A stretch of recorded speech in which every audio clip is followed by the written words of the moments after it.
185milessouth.com.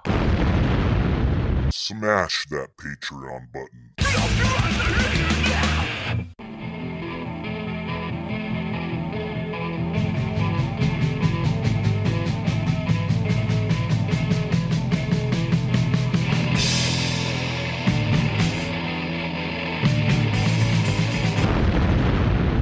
185 Miles South, a hardcore punk rock podcast.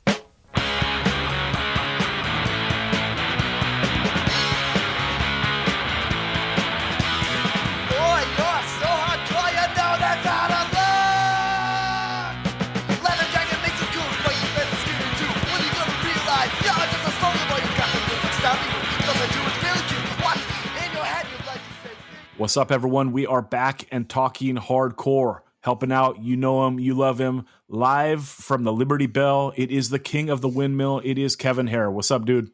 What up? What up? What up? All right, dude, let's get right into it. I'm super excited because this coming weekend, I'm going to go see Sparrer. Dude, for whatever reason, I never saw him. They just eluded me. Obviously, they never played San Diego or Oxnard, but they had to have played LA a handful of times in the last 30 years that I've been into punk. I remember right around the time that Unbroken did that first reunion show in 97, 98, I think Sparrer played Riverside or that area right after, and I didn't go. And I've always kind of kicked myself for not going. So I don't know. I'm super excited. So I'm going to punk rock bowling again. And, I will say I've gone 2 times and I had a lot of fun both times, although that was when I was drinking. So I went once and saw Descendants only, and that was great. And then one year I went out because I got comp seats for UFC. And so it was that one when JDS domed Mark Hunt. Total bummer. But dude, truly a bummer. It was a total bummer, dude. And then, but yeah, I saw Bad Religion and Turbo Negro, and then 7 Seconds played a great club show, and AF played a club show right when we got into town. It was so ill.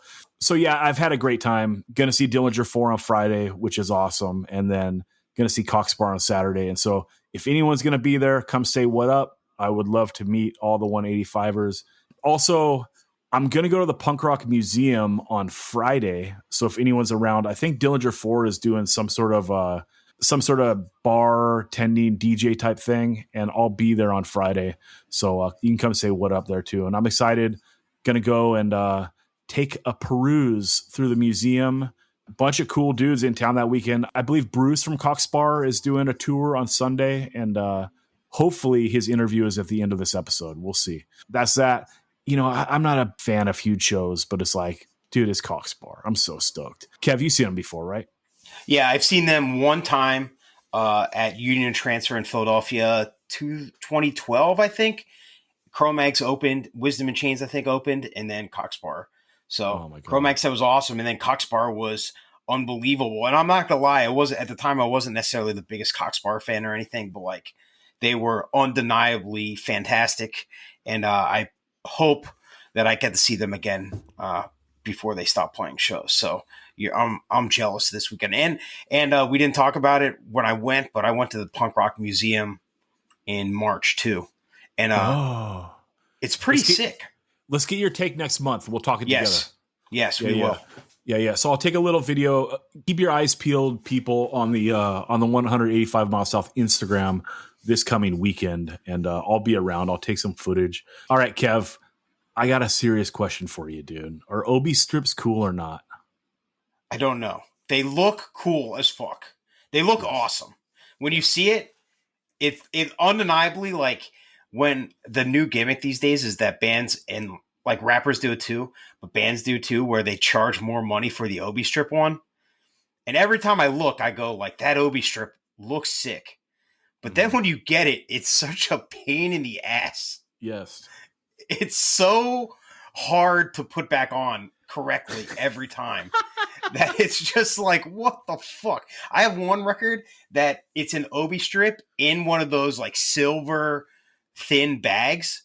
Oh no. You know what I'm talking about? The record bags. Dude, Yeah, so the combination, I never want to listen to that record ever because it takes me 30 minutes to put it back. yeah, yeah. I mean, I low key hate them now, because like they look so sick, and like it will make me want to get like another copy of something. Like, oh my god, a Tom Waits record with an Obi strip, be like, I want to get it, but then it's like, the collector in you doesn't want to have your shit go from a near mint minus to a very good plus, right? So it's like, can I fold this thing and tuck it into the record like an insert, or am I going to get downgraded a whole fucking point? So I hate any record I get and I have to think about. You know what I mean? Like when you get a record and it's in like the poly bag, but it's one of those like flip over the top poly bags and then it's sealed with a sticker. Oh, So yeah, it's that like, sucks. okay, I have to, like, if I want to listen to this record, which I want to listen to every record I buy, I got to rip this sticker right now. And like, if one day I want to sell this thing, some fucking asshole on the internet can be like, dude, the sticker's ripped. I want $5 off. You know what I mean? It's like, it's infuriating. And like, that's kind of how I feel about the Obi strip. Like, just stop, dude. You know what I mean? Like, I kind of hate them now. Yep. I will say I do have like a discharged Y Japan pressing with the Obi strip. Yeah. And it's undeniably awesome. Like it makes the record so much cooler. But then like taking it off, it's like, oh. how is this gonna go putting it back on? But you mentioned the sticker. The worst one like that is that one Rock from the Crypt record where it's called Cut Carefully because the labels are built into the outer sleeve. So in order to take the record out, you have to cut it. Like you have to cut the labels off.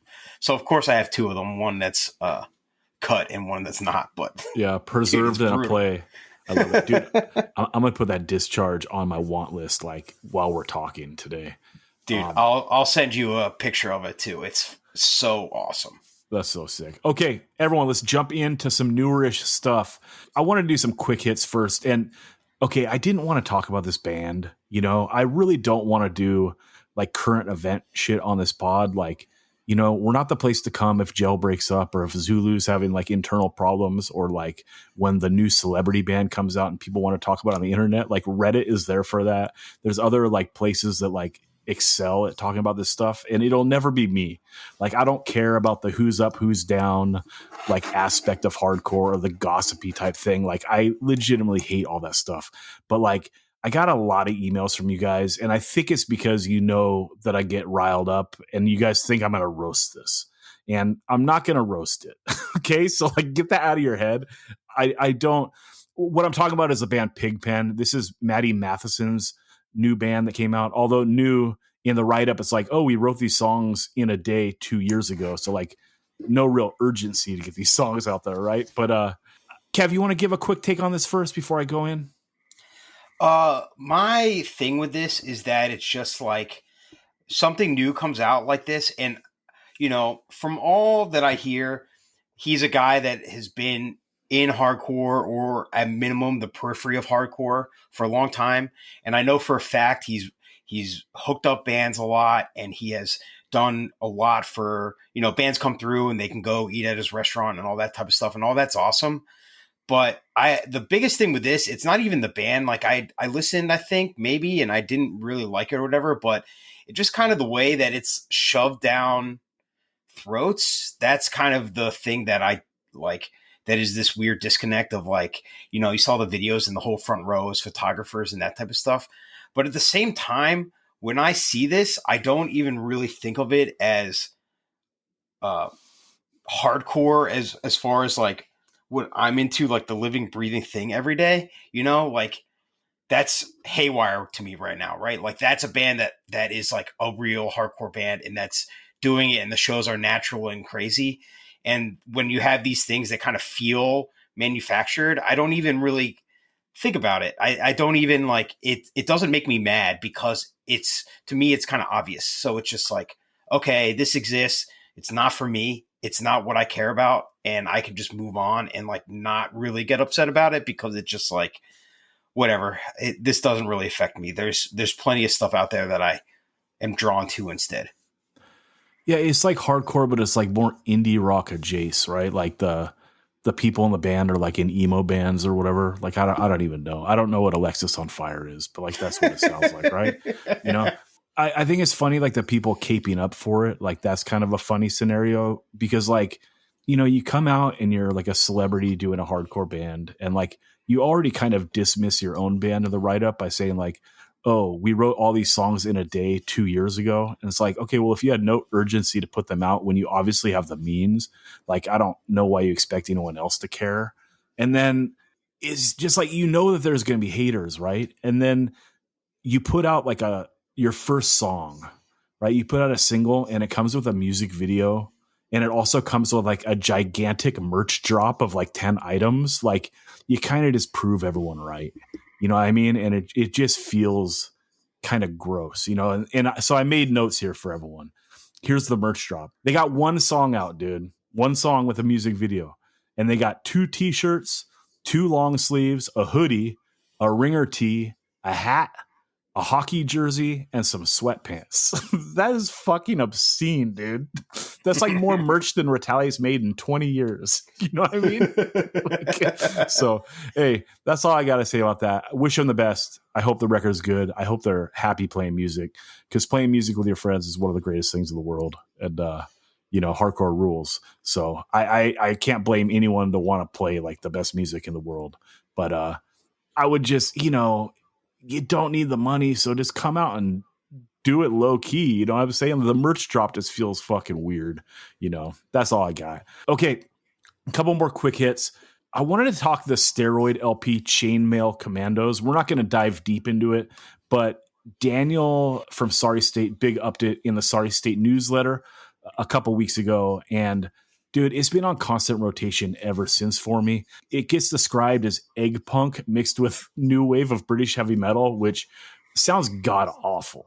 You know what I mean? Like, what? No. But I do love Iron Maiden, and I think those first 2 records are considered like new wave of British heavy metal or whatever. But like, it's strange because like they're maybe my favorite band of all time, but I never like really went further than that. Like, I never got into Diamond Head or the Tigers of Poontang or whoever the fuck. You know what I mean? But like, this thing is like, it's so riffy and sick. And like, I don't know, that left hand is just like sent from God, you know, it's like Graham Kleiss playing, you know what I mean? And like, I don't know, the singer, I just picture like a young, like Cyndi Lauper, like pumping her fist and singing. Like it sounds like a young, like punk chick singing. Right. But I guess it's like a dungeon synth dude, you know what I mean? Which is like, hey, cool with me, dude. Live your best life. Like I love the voices dude makes. I think it just sounds perfect.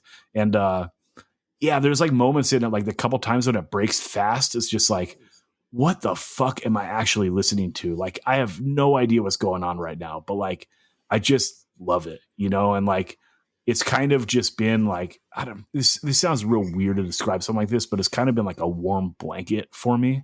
Like the last couple of weeks, like anytime, like I just want to like feel cozy or I want to like curl up into something and like shut off my brain and not think. Like I've just been jamming this record and I absolutely love it. Quick thought, Kev, what do you think? I think that the songs on this are undeniably catchy. When I've listened to it, I recognize them and the songs are really good. It doesn't sound like Split System too much, but it's kind of the same thing where you kind of come back and the songwritings on these, just like that record last year, is really strong. I don't really like the recording at all, especially the way the vocals are. I barely know what egg punk is. And I'm not joking. Some of my main experience of it is when we did that Nothing episode, and one of the covers was an egg punk version.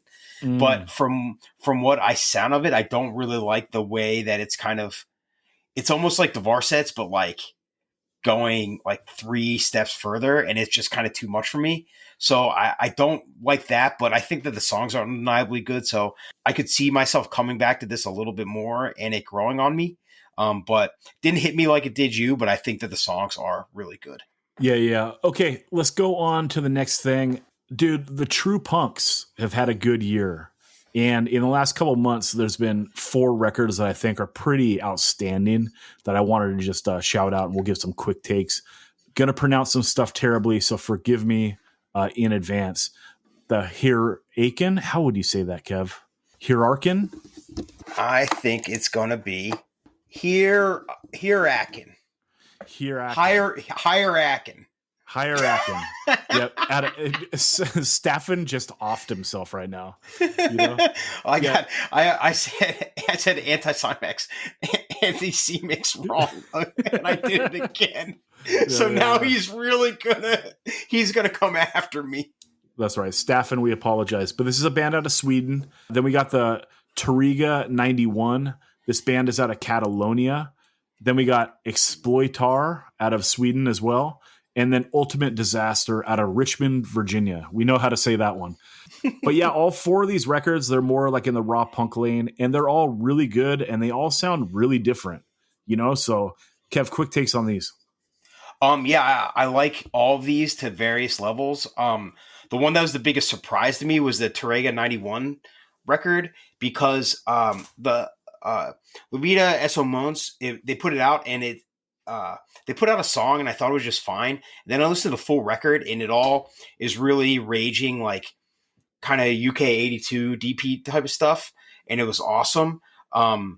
And I haven't gotten a copy yet, but I'm going to. And then the Ultimate Disaster, that's kind of right in the kind of Disclose. It sounds a lot like Destruct, who's also from Richmond, and I like that one a lot too. So those are the two that I came back to the most.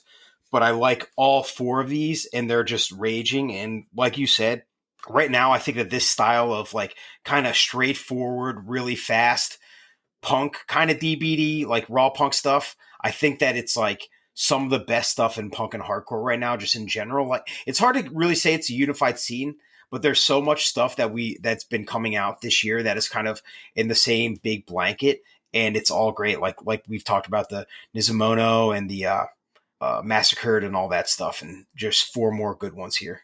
The Hierarchan or whatever, that was, I love that one, especially that first riff. Like, it just sounds very epic. Like, it's like almost going to go in and sound like a Burning Spirits band, but then it breaks out of it into like some pretty straightforward DB. And like, it's just a record where there's big moments throughout it that pull me out and like make me just go sick, you know, like they'll hit like a little lick or something that like pulls me out of like the rockin'. So I like it a lot. The Tariga 91 is insane in the way that like it is a literal no frills band. You know what I mean? It's like, I don't really know what to compare it to, like, because generally if it's a USHC sounding like hardcore band, it's very easy, right? It's like, okay, they sound like SOA or something, like if they're like first wave simple no frills. But all the Finnish bands, like, I feel like there was something to them. There was a little something extra they tuck into all the songs. Like, it's not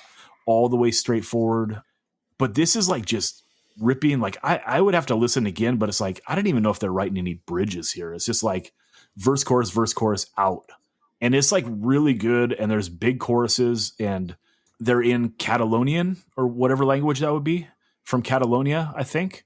So I don't understand anything, but I assume it's just Spanish, but I honestly don't know. Yeah, well, I think that there's different dialects, right? Are there? Like, okay, yeah. See, yeah. I don't know.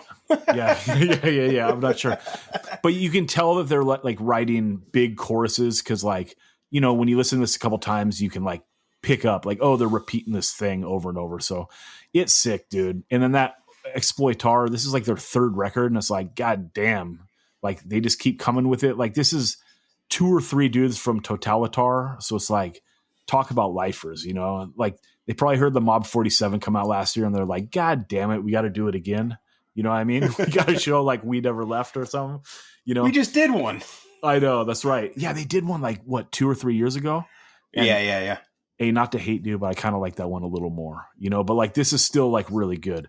And then last, like the Ultimate Disaster, this one is wild, dude, in the way that like, I think 2 things about this. And first of all, let me just say, I like this record a lot, enough that I bought it, right? So I'm only buying records now that I really like, and I think like I'm going to listen to from here on out, you know, like records that have merit to me, you know? So like, I like it that much. It sounds great. They pull off this style really well, but like, dude, this has got to be one of the most generic hardcore records in history, right? Like everything about it is very like paint by numbers, but in a way that like hey, we have access to every like D-beat record in the history of music, right? Like we all got YouTube and we got Spotify and we got the internet, right?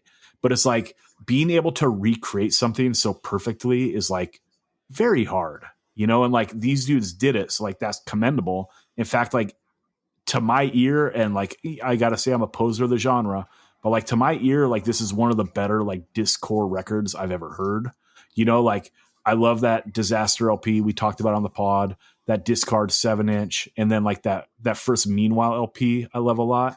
And I think this slides right in there and like holds its own against those which are like kind of classics in my mind of the genre. But it's like, it's one of the most predictable records ever. Like they hit all the buzzwords, they got a song about slaughter and a song about oblivion, like they got like the obligatory long, like why reprise song. It's just, you know exactly what it's going to do. Like there's no surprise. And so like, I don't know, that's great in a way. And it's also like, I can understand that like, people that are sick of like the discharge clone type stuff, like you could completely write this band off if you wanted, but I think that they do it really, really well. So yeah, but I mean, I couldn't talk this without saying like generic it is. Do you think that's rude, Kev? No, I don't think so. I think I wouldn't necessarily say generic per se, but it's kind of, it doesn't give you any curveballs. It's straight down the middle. It's very unabashedly like what it wants to do. And I think that's sometimes that comes off as generic and boring, and sometimes that comes off as commendable. And I think here it's commendable because they hit everything. They kind of, my favorite Disclosed record is Yesterday's Nightmares, or Yesterday's Fairy Tales, Tomorrow's Nightmares. Mm-hmm. And this is kind of like a boiled down version of that. It kind of hits all the same beats. It's got it's not long like on that record, but the last song feels like a long song, even though it's only like a minute and a half or 2 minutes, but it's kind of the slower, dronier thing. And it's just all that type of stuff. It just is all those bands, and it doesn't try to be anything else. So I think in this case, it works. We talk about those quick 12 to 15 minute records that you just kind of come back to as palate cleansers throughout the year. And this one is right up there for that. Yeah, I would just say that like Disclose is also kind of like an experiment in noise. Like that kind of like separates them a little bit. But like, yeah, you're right. You're right. Okay, let's do some quick shout outs before we dive into a couple records a little deeper. The band Short Leash, they put out a self-titled 7-inch in March on Chronic Death Records. This is Matt Smith and a bunch of dudes from the Northeast area. I think a multi-state band, but that shit is really good and we missed it. And I believe they recorded and they got an LP coming out later in the summer. So check that out. The band Big Boy out of San Jose put out their Love Songs EP on Days. In La Muerte out of Los Angeles put out a new cassette called Anti-Toto. Their 7-inch from last year was one of my favorites of the year. This is a 4-song cassette. It is very good as well. The band Wits End out of Liverpool put out their demo, came out on Rebirth Records in America and then on Counterculture Records in the UK. Dude, this is really good. And I listened to it a few times. So like when I listen to other stuff, it gets served up to me like afterwards, and I'm not familiar with it enough that like every time it gets served up, I'm like, ooh, what is that? And it's Wits End, and it's happened like a few times. So this is really good. We almost talked it. Yep. A band called Piss Me Off out of Cleveland, Ohio. They put out an LP called Debt with the World on Delayed Gratification. Accusation, a band out of the UK, put out their Promo 2025. Existence out of Sweden put out a 2-song flexi on Scheme. Cheap Heat from the Capital Regions is what they say in their bio. I'm assuming that's DC Metro, but who knows? They put out an EP called Blank Void on Brain Slash Records. I like it a lot. I bought it. A band called Hard Stare out of Scotland put out a 2-song EP on Survival Scroll. A band called Kaleidoscope out of New York City put out an LP called Cities of Fear on La Vida es un Mus. We almost talked this one. I'm not a super big fan of Anarcho outside of like, I do love that Icons of Filth LP, but like, and I love that Andy Sect LP, but I don't really fucking know shit about Anarcho, but I did like this record. And Kev, you said you liked it too, right? Yeah, I like this one, and I need to come back to it more because I've only listened to it 2 or 3 times, and it feels like it's a record that you kind of really need to dig into and listen to a lot. So this is one I got to remember to listen to it again. That's a good point. I think that might have been it. It got shortlisted and we listened to it and we're like, this one seems like a lot of work, And so we talked something else. Okay. But if you're a dude or, a person out there that wants like a heavy listen, I think that Kaleidoscope record is something to check out. All right. A band called Warhead 97 out of Brighton in the UK put out Possessed to Hate, a cassette on Brainrotter Records. Dude, this thing straight up rips, but I will say this. In their write-up on Bandcamp, they put Brighton hardcore, not punk. And I think that is lame as hell. You're a fucking hardcore punk band. Don't separate yourself. If I'm being honest, I thought that was a giant turnoff. Like, I hate bands that are trying to like separate punk from hardcore. Like, we all came from the same place. Especially a band like this that is legitimately playing really, really good hardcore punk, to like try to carve yourself out. Like, maybe it's a local thing, you got beef with the punks or whatever. I don't fucking know. But like, hey, it's all one thing, dude. And like, there's a lot of bands that are not playing anything close to punk or hardcore that are claiming it. So like, when you're actually doing it on a pretty high level, hey, take the name, dude, and make it yours. That's all I got to say. All right. One of my favorite bands, Split System, they put out a split 7-inch with Les Lulis out of France, I believe. And so I butchered that. That came out on Legless Records. Hopefully a US distro gets it because, I've ordered 7 inches before from Australia, but goddamn shipping. Okay, Face the Pain, they put out their spring promo 2025 on Youngblood. There is an LP coming out later in the year. Is that correct, Kev? Yep, I don't think it's recorded yet, but I know they're going to record it soon. Okay, so late this year, maybe early next year. Okay, a band called BDR, they put out a demo called Post-Traumatic Stress. This is Andy Diehard and his son, and it rips, dude. So good job here.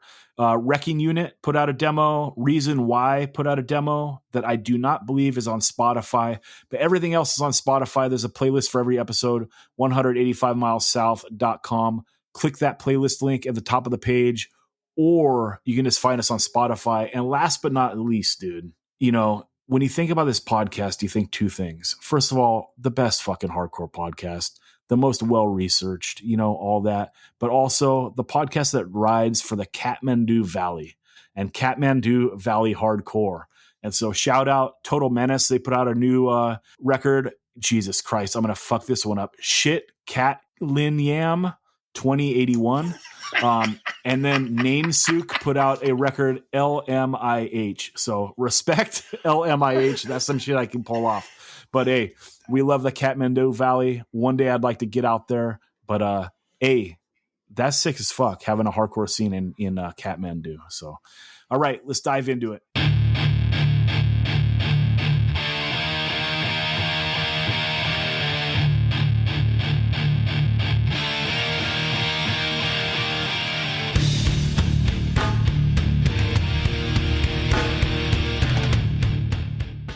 Okay, the first thing we're going to talk is the band Bulls Shit out of Gothenburg, Sweden. They put out their self-titled LP on Rebirth Records. The LP is out digitally right now, and the vinyl will be out whatever in a few months or whatever. Before we dive into the record, I just want to say I think this is sick. Release the record when you do the pre-order or whatever. Why hold back? I mean, like, it's ridiculous to me in the year like 2025 when like the majority of people, like 95% or more, probably 99% of people are listening to music like streaming. Why would you ever hold back a release like for the physical format, which is like, it's just a novelty at this point. You know what I mean? So I don't know. I just think it's commendable that it came out on streaming. We can all enjoy it. And, I pre-ordered it. I'm looking forward to getting the record. When I get it, I'll jam it a bunch. But, yeah, what do you think about that piece, Kev, before we dive into it? Yeah, especially this record, it's less than 15 minutes long. So if you did the full rollout or something for it, you kind of spoil the record. That's something that, like, I know it's the game, so it's not really worth complaining about. But so many things now, they'll do the rollout, and by the time you get the record, you hear 4 of the songs, and there's only 8 or 9 songs on the record. So it kind of like takes away a lot of the specialness of hearing something for the first time. Whereas this, it just comes out not that long after it's done, right? And then bam, it's out there and everybody can enjoy it. And especially a record like this where, it's not like Bullshit was the most known band or anything. It just allows the idea of it and the word of mouth to really grow and spread around and just kind of catch on like wildfire, which I think has happened with this record. Yeah, like they played that one fest, like I don't know if it was in Sweden or somewhere around there, and like their set looked insane. Yeah, it was Sweden. Yeah. Hell yeah. Okay, what do you think about this record, Kev?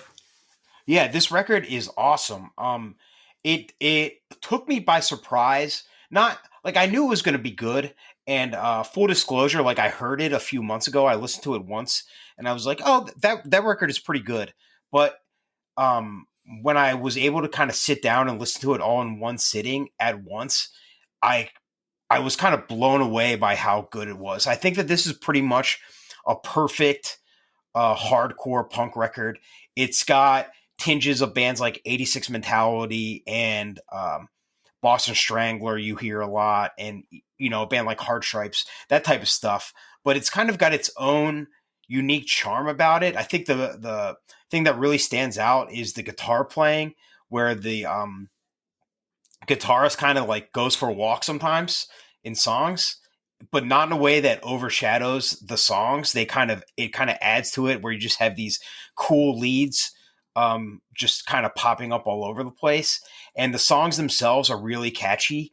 Like Static Life, I think is maybe the best song on the record, or it's one of the two best songs on the record.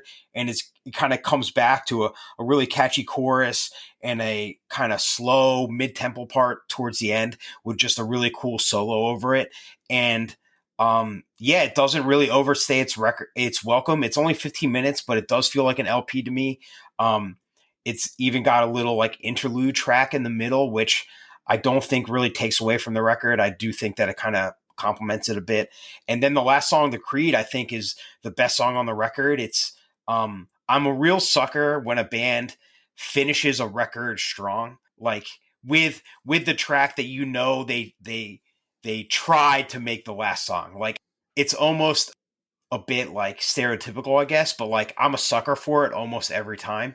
And in this case, like we talked about the Boston Strangler record with that last song, which is unbelievable. And this is kind of their version of that, where it's The Creed is just a song about hardcore, which is always going to be good for me. And then, it's kind of got a lot of like new wave of British heavy metal guitar stuff going on, but it still sounds like Bullshit and like what the record is building to. And I think that that's really great.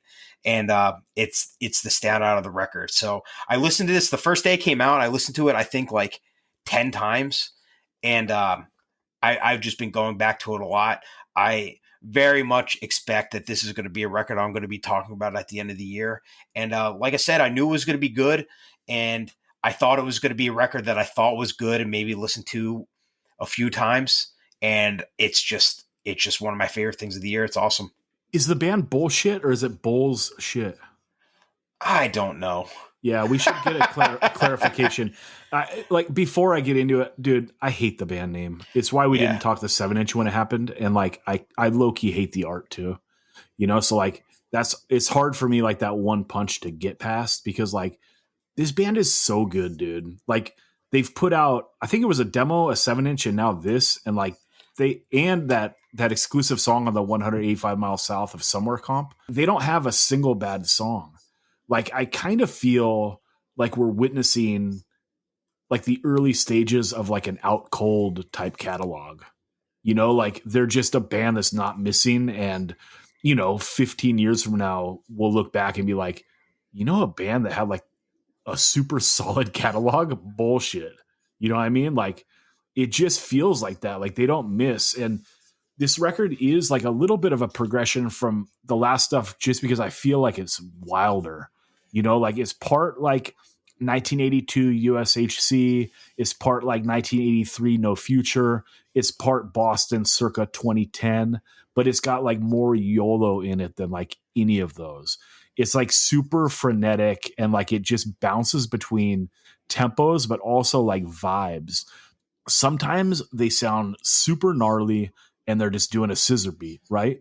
But then they come out of it and they're like in a sleazy mid-tempo rock and roll, and like I don't know if like on paper that sounds sick or not, but like I'm telling you, like the way that like they just smoothly transition between these things is really cool. Like I can't think of another band that sounds like this. We can like nail down the elements like, oh, this part sounds like this part sounds like this, but no band puts it together like this. So it's one of those things where like if you love how this might be your favorite band, favorite record. It's spectacular in that way. Yeah, I mean, I don't have much else on it than that. I would just say like if I was still drinking, like I would probably like this band a lot more because like that wildness is like very infectious, but like, you know, it makes me want to like drink beer and tequila and like slam around, you know, and like that's just not what I do anymore, you know. So what are you gonna do? The next one we're gonna talk is Gun. They put out their self-titled LP on Going Underground Records, and before we get into it, we got to address the elephant in the room. There are two guns. So this is the gun GUNN or G star U star N star N star out of Orange, California. There was another gun. I believe they're out of Nashville. They put an LP on Sorry State a couple years ago. And that one is G period U period N period, you know? So kind of confusing. And also like both these bands have amazing cover art. That Gun record from I think 2023, I think it might have won our best art of the year. Maybe not, but it was in like the short list for our year end awards. And then this cover is sick too of this band. So that's all. It gets a little confusing, but like I don't think this is a thing. Like a lot of modern bands are just super like lazy and aren't looking up their band name in Discogs because like both these bands put out demos in 2019. So we can't assume that they would have known about each other. So it's just an unfortunate mishap. Yeah. What do you think about that, Kevin? What do you think about this LP?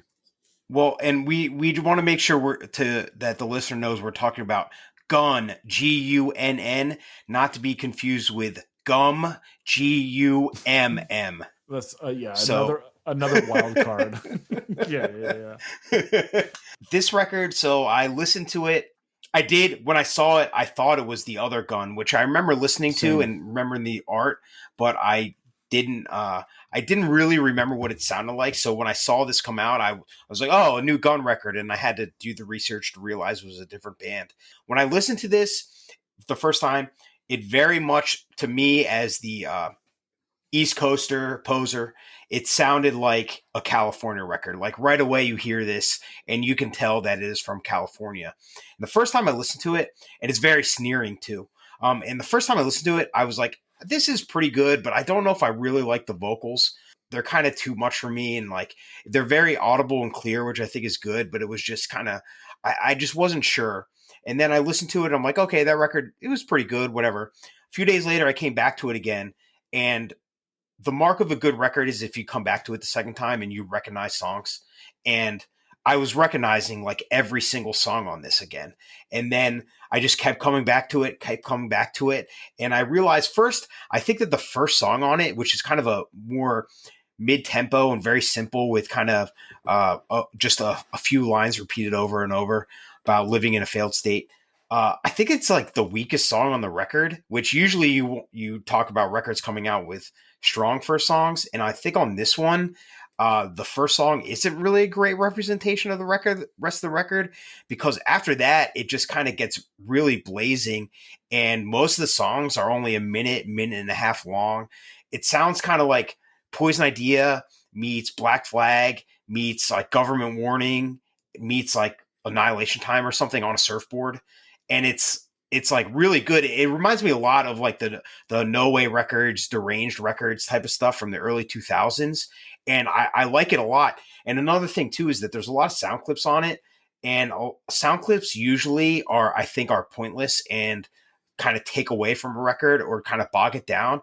But in this case, they all kind of just add to the general vibe of it. And like, I can't necessarily explain to you how it all works together, but it does to me. And it kind of just makes the record better. The only issue that I have with it is that the record is 27 minutes, but the last like 4 or 5 minutes are just like a reggae song at the end. And I skip that.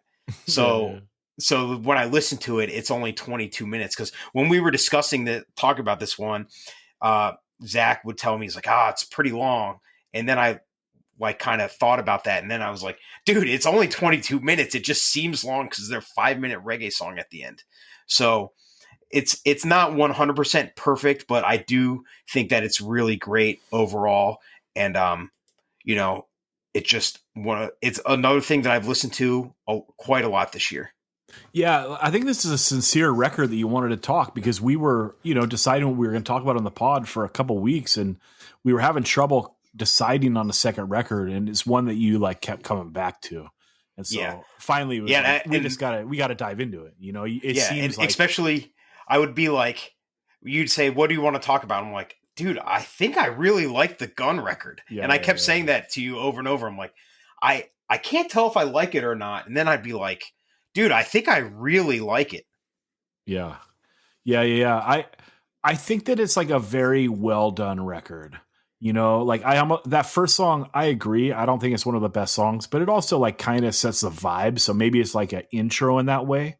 But like overall, the sequencing of this thing is so good. And like, I am not a big sample guy, but this band, the way they integrate them into the songs, like it's better than most. Like most people just like, they want to have a sample on their record.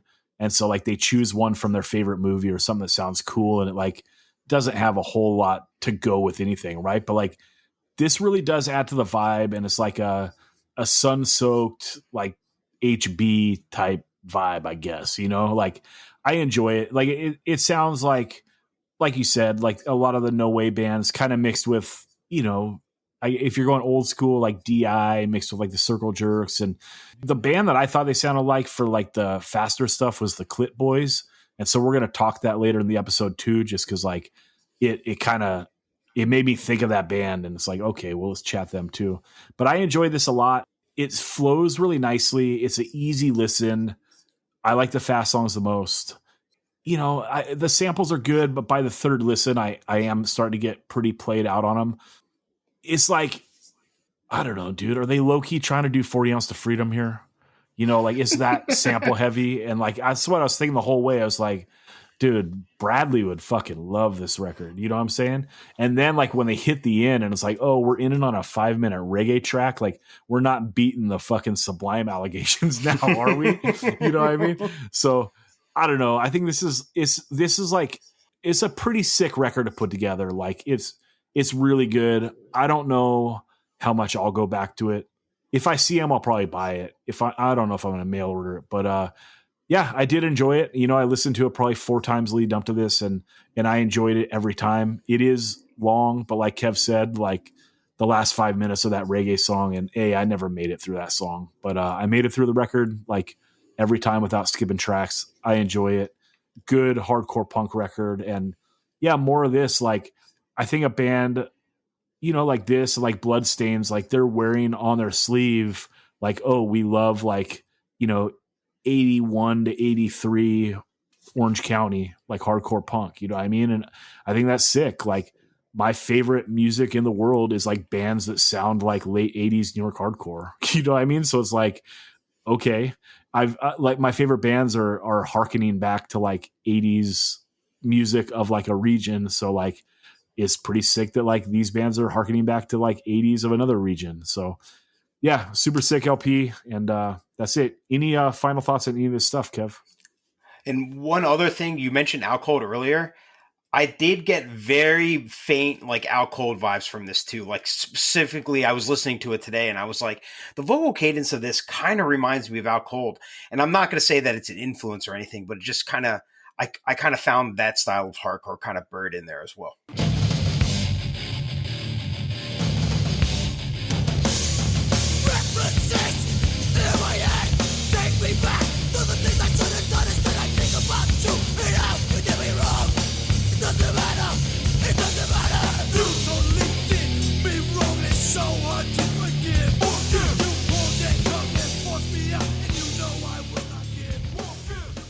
All right, we are moving on to the second side of the 1990s hardest demo. Dude, this was a hell of a project. A lot of homework this time around again. How do you feel about it, Kev? How do you feel? Yeah, I feel good. This is going to sound worse than I mean it, but I'm glad that we're done the first rounds. It's been a long project, and it's not that dense, but sometimes it feels dense. But at the same time, I'm really glad that we've done it because it's a good chance to dig into some stuff I either haven't in a long time, or maybe haven't ever heard the band in general, or maybe listen to other things from the band, but not this as much. So I am really glad that we did this. Just sometimes it's a lot.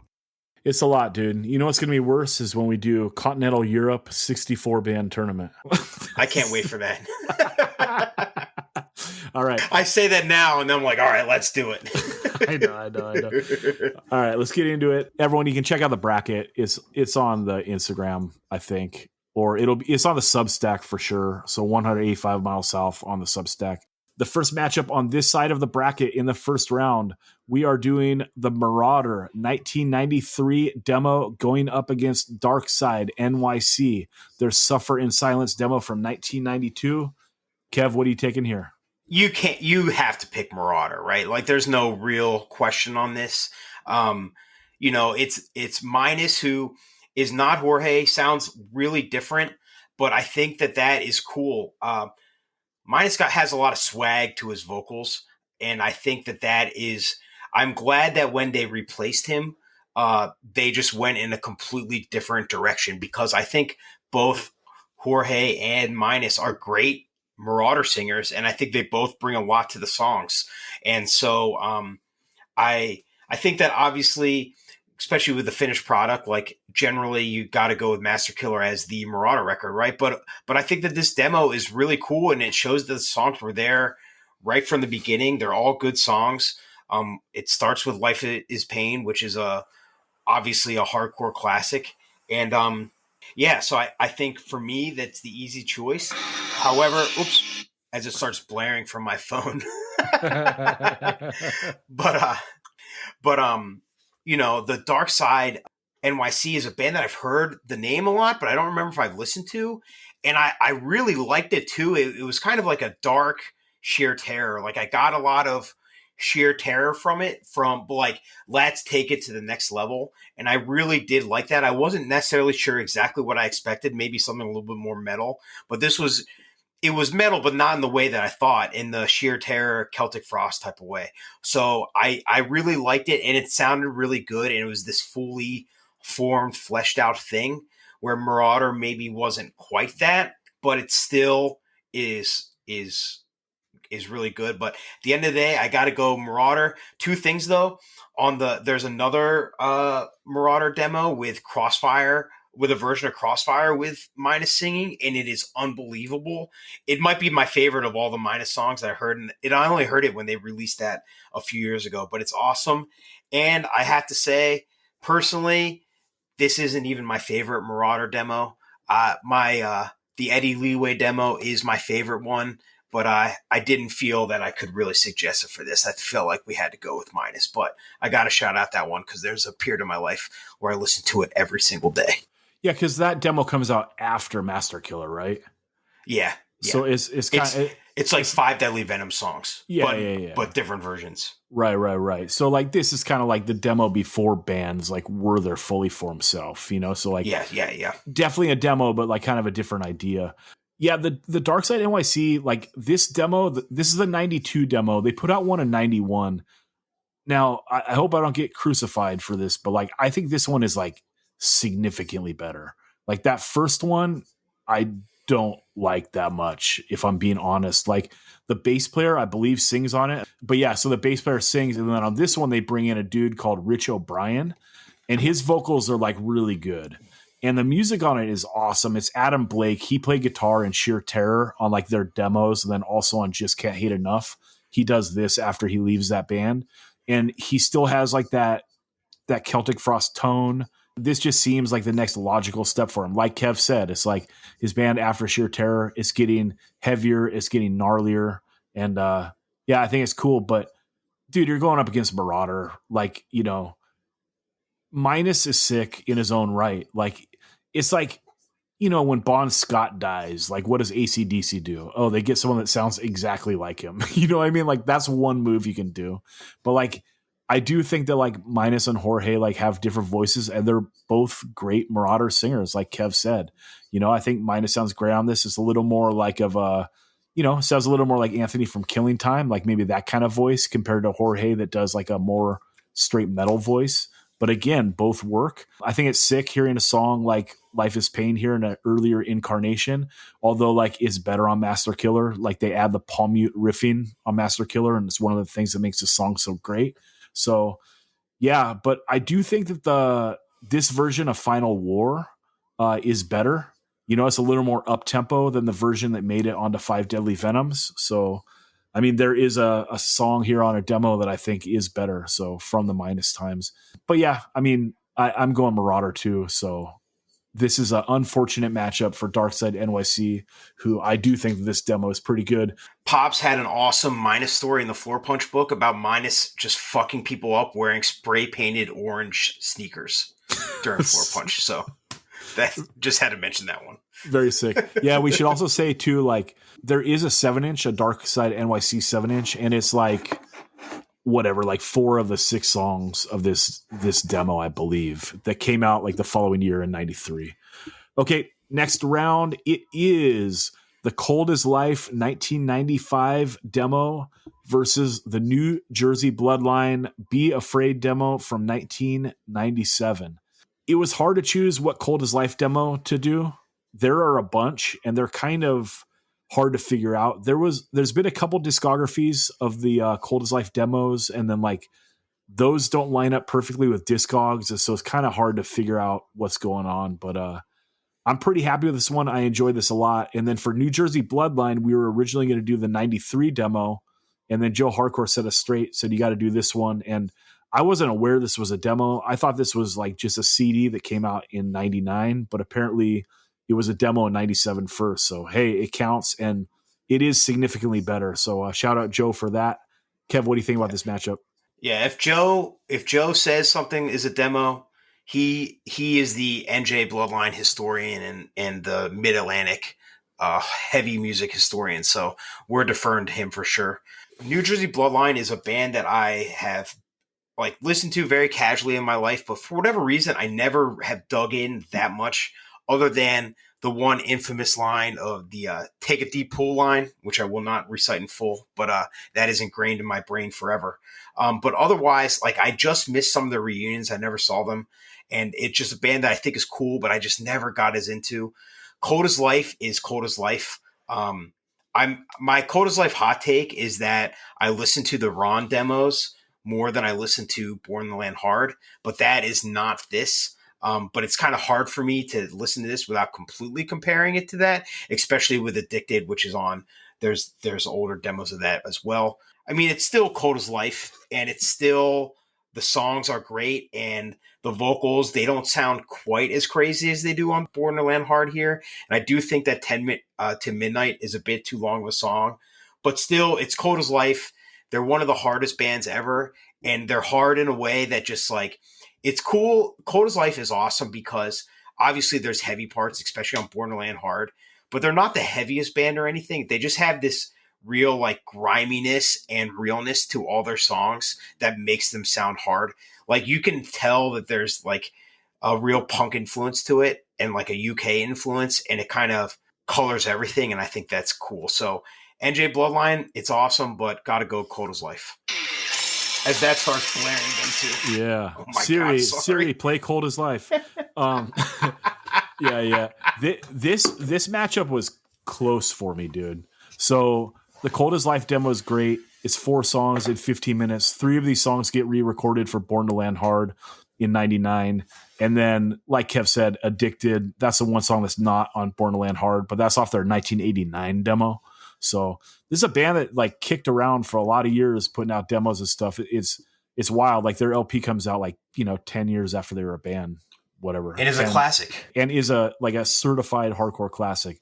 The songs on here, Cold as Life, they're one of the only hardcore bands that like I like their songs that are over 2 minutes to be real, but definitely over 3 minutes, But I do think that like Born to Land Hard sounds so great, and that's part of the reason why I like them. So in a rougher version here, yeah, like maybe they feel a little long, but like All Alone is like one of my all-time favorite Cold as Life songs. And I mean, when he starts like singing fast on that bounce like that, no brains and insane, try to drown it out, but only inflict more pain. Like, god damn, dude, the flow is so good.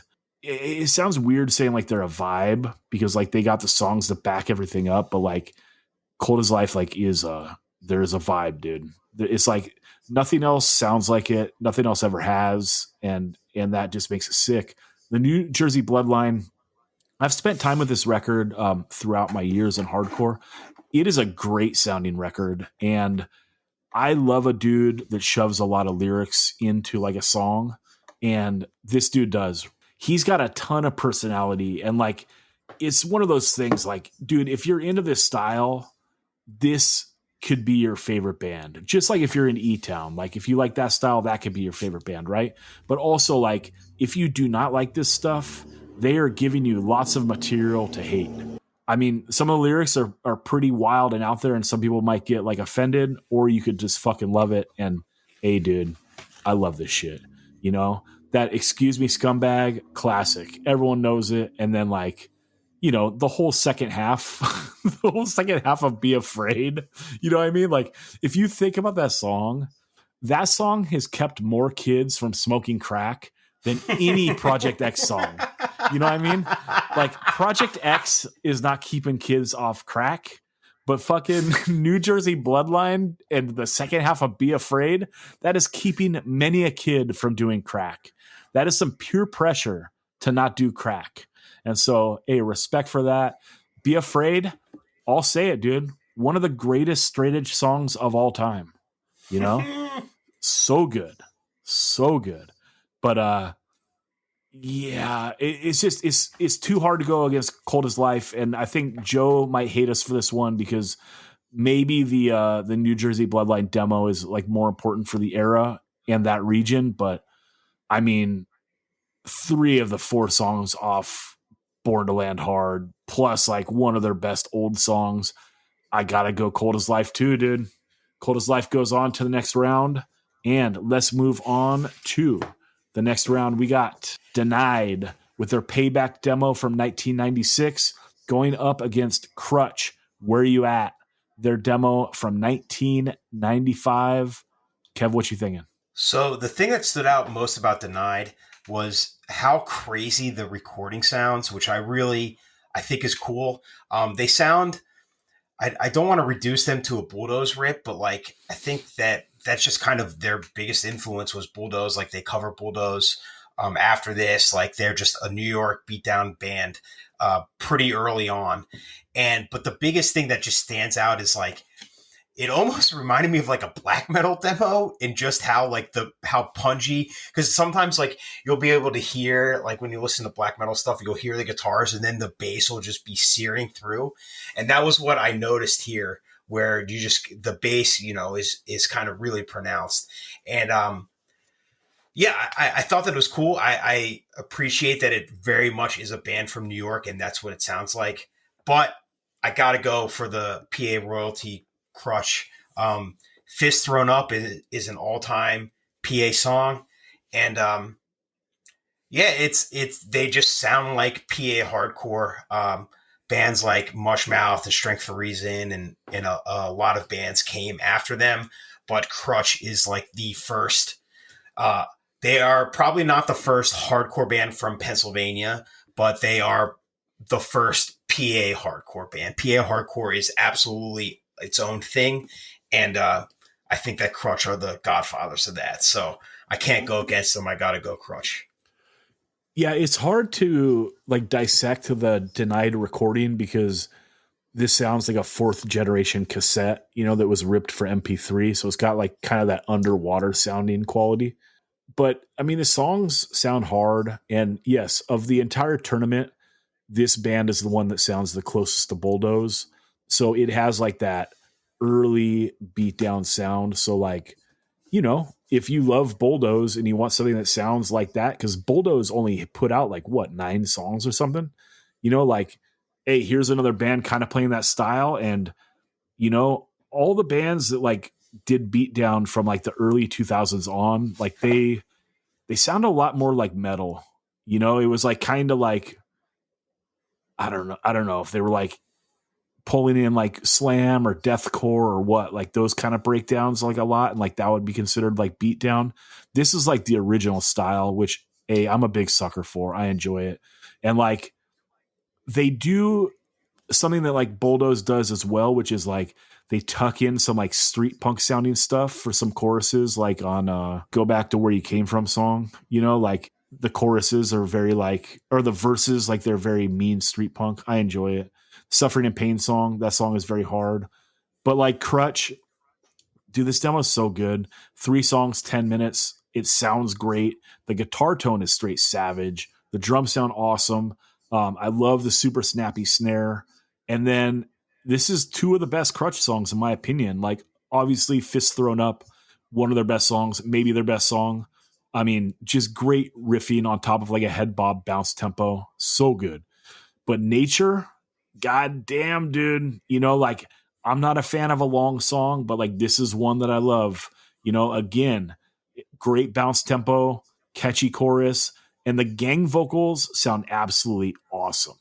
Like it's some of the best sounding gang vocals there is. And then hard ass mosh at the end, dude. It's everything you want. I'm going Krutch pretty big on this, but I did enjoy the Denied, and that was one of the demos that I was not that familiar with.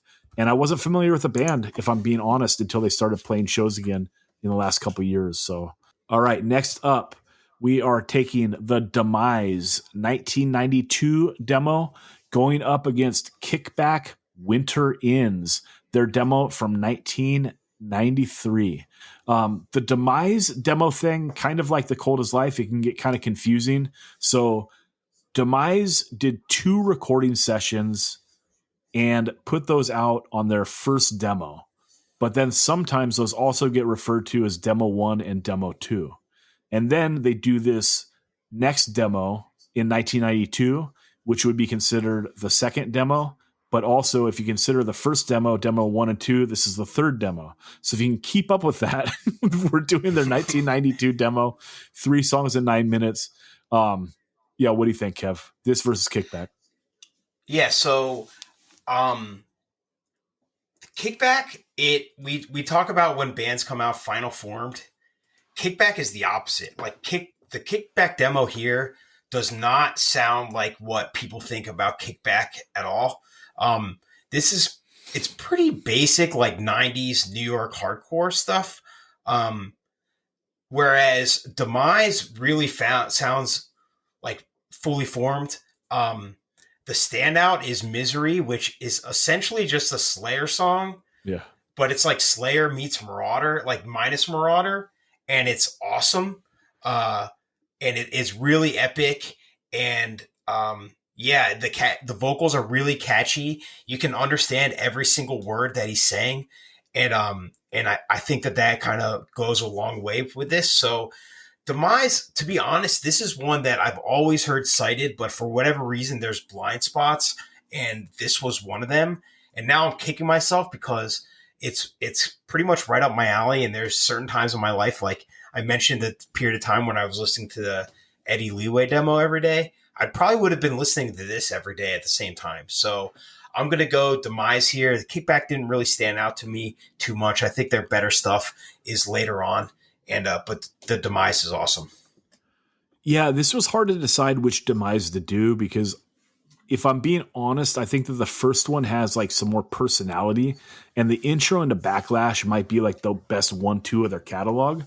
But like overall, I think this one sounds better. And also like you get more of an idea of where Beto and Hoya would go like into their next projects. Beto going to 25 to Life and Hoya going on to Madball. Yeah, I'm with you. Misery is like the best song on here. It's more down tempo. Like their other ones are like more of an up tempo bounce. And even this one does some up tempo bounce at the end. Like it's just their shit, you know, but like the down tempo part when it's very like Slayer Mandatory Suicide is very sick. And Beto's solos on this are great. On Soul Search and The Dawn, those solos are so good. So yeah, and the Kickback, this band is interesting, right? Because I don't know when it happened, if it was like 5 years ago or it was 10 years ago. I feel like it was 10 years ago, but maybe it was just like since COVID, because like the beatdown craze really happened. And I think a lot of kids that get into that stuff, they want to cite some old shit. And, Kickback has some good sounding CDs, like, the CD they did in, I think 97, and that 97 one might be the best one. The second one, they get cited a lot now, and they've kind of been elevated to legendary status. And I don't know if it was always like that, but hey, whatever, respect to them. And, but I do kind of feel like, they got elevated in a way like that band Dystopia got like elevated, like on the internet, where like, I always hear it talked about on the internet, but I've never like, I don't know. I haven't heard that many people talk about it in person, and that might just be the circles I run in or whatever, but hey, what can you do? But for a mosh band, Kickback is a really good band, and they had a long run. Like they put out 5 full lengths between 95 and 2011, and they still play gigs once in a while. This demo, 4 songs, 14 minutes. I don't think that any of these songs ever got recorded later. And much like the Denied demo we were talking about before, we're going off a pretty bad sounding 3rd generation, like cassette dub. So it's really hard to dive into this stuff. But first of all, I wanted to get something international on here. And second of all, this might be the only non-East Coast record on here, period, or demo on here. So it was good to have it on here. I did enjoy it. On my feet, hard, bounces between mid-tempo and mosh, a little bit of bounce. Sins Part 2, mostly bounce. I enjoy this a lot, but hey, I got to go DMIZE too. So DMIZE moves on. Dude, we haven't split it all here. What is going on? I'm sure we will at some point. Yeah, Joe is sitting by the phone hoping that we call, He's got nothing else to do. Respect. Okay, next up we got the Dying Breed 1995 demo going up against the Irate 1996 demo. What do you think, dude? Yeah, so the Dying Breed, they're obviously one of the ones cited for the Troycore sounding stuff like Stigmata 2. I mean, I think it's very obvious on the nose, but like you can hear a lot of a band like God's Hate Now in Dying Breed and Stigmata and that type of stuff. Even just the kind of the way the singing kind of like, I don't want to say rambles, but kind of like rides over the music and not necessarily like on top of it. It just kind of is like, going over the hills and everything just as it goes on. And it's almost like it's really close to being a metal record, especially from that era. And it's pretty long. It's got almost singing at points, where the Irate is more of just a real gruff sounding New York hardcore heavy record. They kind of would go into the NYC metal stuff later after this. And like Vendetta obviously is the most famous Irate song, but this isn't quite there yet. It's just kind of like, again, living in the post Bulldoze world of New York at the time. So this one was pretty close to me because I thought that both were cool, but I didn't like love either of them. So I was kind of back and forth, but I think at the end of the day, I'm going to go with Dying Breed. This one was super close for me too, dude. So let's see. Dying Breed is 6 songs, 16 minutes. Half of these songs get re-recorded for their 1999 LP. And that LP sounds great. And I know people love it, but I can't do the singing on that record at all. It's like kind of, it's an example of what I consider to be stripper metal. It sounds like music that strippers dance to. You know what I mean? Straight up. It's like heavy music with singing. You know what I mean? So it is what it is. But here, like the dude does it sometimes, like he on Throwaway, but like, I don't know. It's like, look at the song Nothing to Prove. Like this version versus the LP version, this one sounds so much harder. And like the LP version kind of sounds like stripper metal, but Face Down, Rise, and Lockdown, like those are 3 like undeniably hard songs on here. And it's like when this band hits, I get why people love them. You know what I mean? So yeah, I mean, this is hard. This was a real close one. Irate is 3 songs, 11 minutes. Like Kev said, everyone knows Irate from the song Vendetta. They were, a band that people associate with like the Castle Heights scene in New York, late 90s, early 2000s, out of Queens, New York, Jackson Heights, Queens. And, they kind of, that Vendetta song's from like later. I think it's 2005. So here we are talking a 1996 demo. So, hey, that's a pretty sick run. A band, in this era being around for a decade is pretty notable. And, this stuff is a lot more raw. I think that like that song Malintentions is so sick, dude. Like it starts raging fast and then goes into like that riffy bounce and then the singing kicks in, bounces back and forth between the two. Like I love this song. It's like the most igno out of all the songs between these two bands. Step to My World, I don't love it. It's maybe a little too metal for me. It's got the clean channel guitar work on it, and then it goes like kind of death metal at the end, which is, not my thing. And then Straight Up is like kind of just a more straight up, like bouncy, riffing hardcore song. I think it's kind of like what Kev's referring to in like that post Bulldoze world. It's the most like straight like song that would like fit into this tournament. But dude, the YOLO of that Malintentions, fuck, it's hard, right? Because it's like, for me, it's Malintentions big time and a little bit of Straight Up against like three really good songs of Face Down, Rise, and Lockdown. But I think that Malintentions it's live enough that I'm going that way. So I'm going to take Irate, which means we got to go to Joe for the tiebreaker. So let's give him a call. Hello? Hey. Dying Breed or Irate?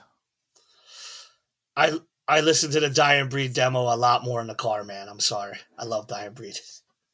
All right. Joe took Dying Breed, so we move on, and Kevin's record of 10-0 is still alive. I think it's 10-1. That's right. I think you did lose one. Okay, let's go on. E.Town Concrete, their Prepare for Combat demo from 1996 up against the Everybody Gets Hurt New York hardcore demo from 1997. This is another band associated with that Castle Heights scene along with Irate. And E-Town Concrete, hey, you know them, you love them if you love them. If not, it is what it is. Kev, what do you think? All right, so my first exposure to E-Town was in probably 2002 or 2003, watching Headbangers Ball and watching the Punch the Walls video. And at the time, I did not understand it, and I pretty much hated it. So ever since, I don't hate E-Town anymore, but they've never been a band. They've never been my band. Like, I've checked it out, and I think it's fine. There's songs I like or whatever, but they've never been my band.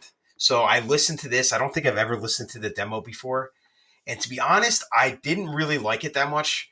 Like, I know that people are probably some people might be screaming at the computer, but or their phone, I should say, but it just never was for me. I think it's a little too over the top, and it's like, it's really well done. And his vocals do sound really hard, and the lyrics, are hard lyrics, but I also kind of find it a little goofy. And I have just, another band that's really become canonized and I absolutely respect, and they're still playing a lot, and they have great sets, but they've never been for me. Whereas Everybody Gets Hurt, I never heard this demo before. Like, they're more associated with the heavier stuff too later on. And this demo I thought was pretty awesome. It's just like Sick of It All, but harder. It's like Sick of It All mixed with Madball. And it wasn't really what I was expecting here. And because it just sounds like New York hardcore. But I was really surprised by how much I liked it. So maybe an upset here, but I'm going to go with Everybody Gets Hurt. Dude, that rules. Yeah, for me, I love E-Town. I would say, so like, they put out 2 demos in 96. I think this one's a little better. 3 out of 4 of these songs get re-recorded for Time to Shine. And E-Town is mixing metal with hip-hop, which, again, on paper sounds like a terrible idea. But I think that anytime a band is like the best of their genre, there is some merit to them. But I do think that like these songs are best served on Time to Shine. When they get re-recorded, they have a better recording, because like, metal, you want it to have a great recording, right? Like, you want it to be crunchy and all that. But these songs are good, dude. These are like some really good E-Town songs. Everybody Gets Hurt. It's a long demo. It's a beefy demo. 5 songs, 19 minutes.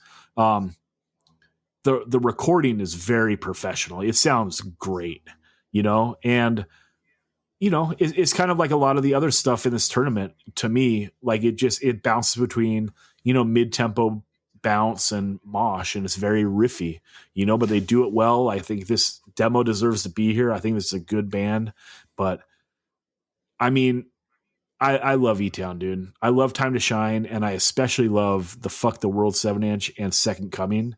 And then I'm with you, dude. Like, Joe loves the Renaissance. He put it as his number one record of the 2000s.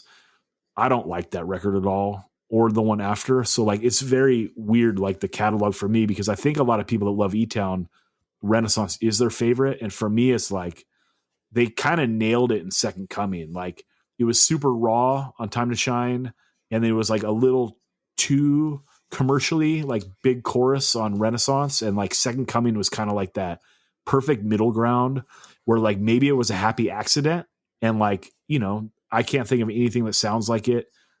Nothing else, like, they never wrote that record a second time, and it's just like kind of, I don't know, it's one of my favorite records. It's like, nothing else sounds like it. But yeah, I mean, this is a different era here. I still enjoy it. I can't go against it. I'm taking E.Town. So we're split. We got to go to Joe again. Sorry to bug you, Joe, but here we go. Hello? Hey. E.Town, Concrete, Green demo, or the Everybody Gets Hurt demo?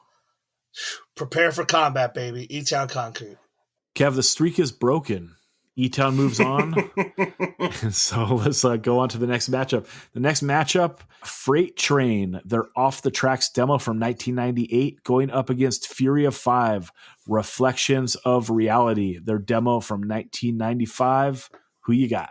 So Freight Train, I feel like is probably one of the more unheralded bands that are on this list. Classic Philadelphia hardcore band.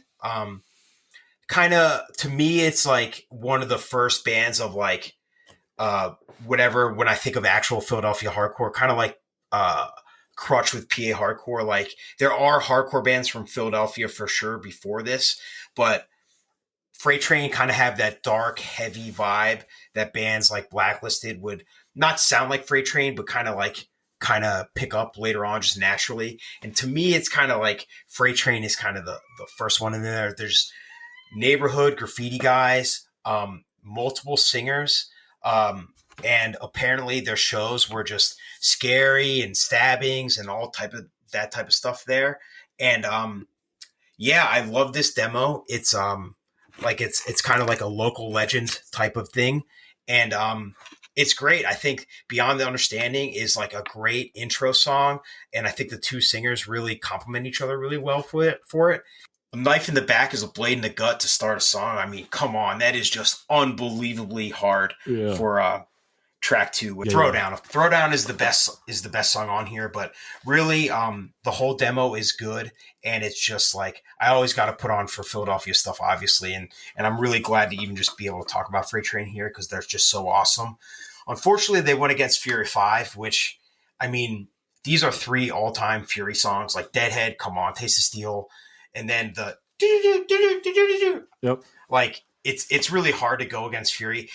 We talk about the way it sounds, like the cassette dubs and stuff on YouTube and so the quality of this demo does kind of hurt it a bit, but it really does pain me to go against Freight Train, and I really was thinking about, like, I might have to do it, but it's hard to go against Fury. So I got to pick Fury at 5. But like I said, I love Freight Train. So I'm glad we got to talk about them. Yeah. Just like Denied, I had never heard of Freight Train until like the last couple years when they started playing again. And this demo was a treat, dude. It's really good. I thought 5 songs, 14 minutes. The guitar sounds savage. It's a good demo recording. And like you said, that song Throwdown is the best one on here, starting with like the cymbal chokes into that palm muted mosh riff and then into that palm muted up tempo, mid tempo, big mosh on the end. Like, it's what you're looking for from a style. The song Legions has a big ass chorus, very Biohazard-y. I enjoy this a lot, but it's an unfortunate draw. Like I said, what I did for this tournament was I put the A's versus the Z's, right? So like, here we go. We're meeting in the middle. It's the F versus the F in the alphabet. And, yeah, unfortunate draw going against Fury of 5. This demo, 3 of these songs get re-recorded for their 1996 LP, and Taste the Steel goes on to the Telling It Like It Is 7-inch. Deadhead, all-time Fury 5 song. And like, you know, this style, when it's done well and they put in fast beats into it, you know, it's like my favorite music in the world. And like, this has a fast part. It has one of the hardest moshes. I mean, Deadhead, one of the greatest songs there is, you know, of this genre. And then One It All, the 185 Mile South Patreons know this song. You know, it kicks off the fucking theme song on the Patreon. So respect. And then Taste of Steel, so fucking hard. When they add that double kick on that early mosh, it's so good. And then that line, this is dedicated to families who lost loved ones in the crossfire. Come on, dude. This is what we're looking for in the tournament. For that line alone, Fury of 5 is going on. You know what I mean? So, hell yeah. Okay, let's go to the final matchup of the night. Hatebreed, their 1995 demo, going up against Full Contact, their demo from 1994. What you got, Kev? I think I'm going to surprise you here and go Full Contact. just kidding. Yeah, I mean, full Contact was cool. Like it didn't really stand out, but to be honest, it's just kind of like it's really hard to dig into something you don't know when it's going against Hatebreed. Yep. When you just know from the beginning that it's going to be Hatebreed, like it's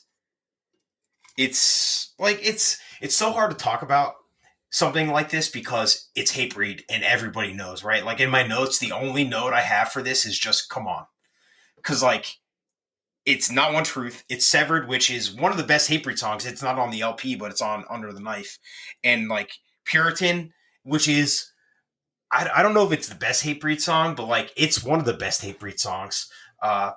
Even though the CEO of Rebirth Records, sometimes we get in discussions about this because he doesn't agree as much. But I think that it's one of the best ones. So it's Hatebreed. It's 3. The other thing with these demos we talk about, like that it's cool sometimes when there's the other unknown songs, so you can kind of dig into those. Not here on Hatebreed, but on the other hand, you have 3 of the greatest hardcore songs of all time, and that's it. So how can you go against that? So it's got to be Hatebreed.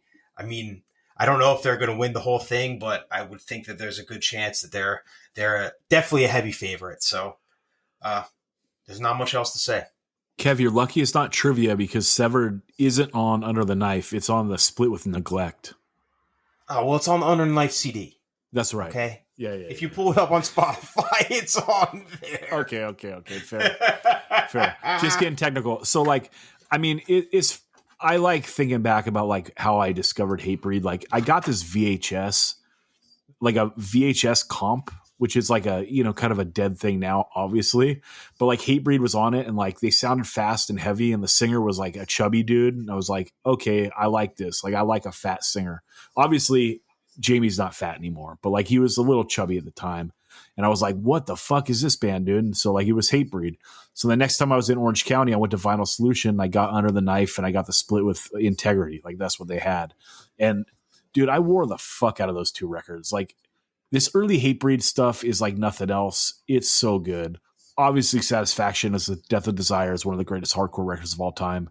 And I mean, I was a super fan, dude. When that record came out, I bought it the day it came out at Salzer's. You know, like Victory had great distribution. I went and bought it on CD the day it came out. And like, that's the only time I've ever done that for a band other than Iron Maiden. I bought Brave New World the day it came out in the year 2000 because I was so excited that Bruce Dickinson was back. But yeah, I mean, like Full Contact's getting bodied here. I never heard this before, but it was sick to have on here. This is Jorge's band before he's in Marauder. So it's very interesting to see what he's doing at the same time that like, you know, Minus is demoing the stuff that would like, you know, Jorge would be most known for, you know, a year after this, or a couple years after this. And he sounds great. And the songs on here are pretty good. The Walls of Oppression song, that triplet mosh riff on it is super hard. Yeah, it fits in this tournament well, but hey, dude, you're going against early Hatebreed. It's like there's nothing in the world that ever sounded like this before or after again. It's like so heavy, but so raw at the same time. Like it's just perfect music to my smooth brain, you know? So obviously Hatebreed moving on, contender to go all the way. We'll see. Hell yeah. That's round 1. Final thoughts on this, Kev. What do you think? I'm feeling good. I feel like the right things generally have all moved on. And so then there's going to be some tough matchups going forward. But we'll deal with those when we get to them. I won't agonize too much yet, but it's going to be fun to keep going with this as for the next little while. I'm taking it back to the old school because I'm an old fool. I'm taking it back to the old school because I'm an old fool. Yo, what's up, motherfuckers? Old school. Old school spotlight. All right, I wanted to hit one thing old school before we get out of here. We'll keep it pretty brief, but I wanted to talk the Clitboys 7-inch We Don't Play the Game. It came out on Feedback Records in 1983. Couple things here. I got an email from a listener that sent me a tournament that I think that the dude from Burning Lord put on Instagram, and he was like, "Hey, I think the Clitboys go all the way on this." I'll post it on the Substack tomorrow, so you can check out that tournament. And so like Clitboys got mentioned there, and then also like I was thinking about them when we were listening to the Gun record. I was like, okay, when they break into that pretty straightforward, stripped down, simple, fast hardcore songs, reminds me a lot of the Clitboys, dude. So what do you think about this 7-inch, Kev? Yeah, this was cool. Where's this band from? They're from Milwaukee. So it's cool because this sounds like a kind of a California-ish, like early 80s hardcore, but also it's got its own little edge to it too. And you know what the vocals kind of really reminded me of is like Civ on the first Gorilla Biscuits record. So you kind of have it happened in a song. I'm like, this kind of sounds like the song Gorilla Biscuits, just kind of the really fast, rapid delivery. So you kind of have, so now in my brain, it's going to be like Civ singing for like, I don't know, adolescence or something, but by way of Milwaukee. So I think it's just sick. It's a 1983 USHC 7-inch. It's super simple, stripped down. It's fast to slow, slow to fast. It's a pretty thin recording, but you can hear everything. And yeah, I just think it's sick and it should be checked out. And it did get re-released, I believe, in the last 5 years. And it's not a very expensive record. So if you want to go on, I think Beer City did it. So you can probably get it for like $8 or something online. And yeah, I mean, if you're trying to beef out your early 80s collection, I think it's a good one to have. And yeah, super sick.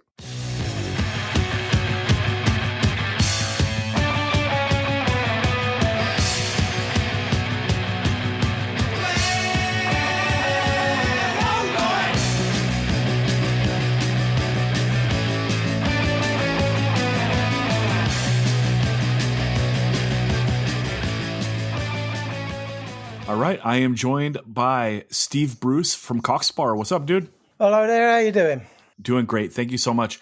Can you talk a little bit about the early days of Sparrer being a pub rock band, and then how you kind of transitioned into being part of the first wave of punk? Yeah, sure. Well, we were all together at school. We were a school band, and we started playing youth clubs, and then we mucked around, got the lineup complete, added another guitarist, and then we started looking in earnest for gigs, which at the time were just pubs, clubs, anything we can get. But I guess when punk rock happened, as you know, we were playing since we were formed in like 1972 at school, but when punk rock happened, it sort of put a lot of bands under the right banner and in the same direction, you know. And clubs started appearing and being made, and it was do-it-yourself punk rock, you know. Yeah, a lot of the bands of that first wave, they're on the major labels and stuff, but what was it like for bands that were just gigging at that time? Well, it was a bit strange for us because, it made getting gigs a little bit easier because punk rock for us is and still is do it yourself, do it your own way, you know. We even today we don't have a manager, we're not signed to any agencies, and we only deal with people that we know or who have been through recommendation, you know. And it was like that back then. People started making their own clubs, putting their own gigs together, and it became a little easier. But we were sort of at the back end of it, because we were playing, but as I say, it just puts us in the right direction, really. Yeah, but you do two singles in 1977. You do the Running Riot 7-inch and also the Chip on My Shoulder 7-inch. What do you remember about writing and recording those singles? Well, it's a long while ago for a start. It is. I know. I'm not trying to ask for specifics. Just the vibe. I mean, look, Running Riot is a classic song that holds up almost 50 years later. Like that's insanity, right? Thanks. So like, yeah. What do you remember about that time and it kind of coming together? We thought we were writing more about us than anything else because, we were more into football and drinking down pubs and we were all pals. So we were all going out together, going to gigs together, watching other bands together.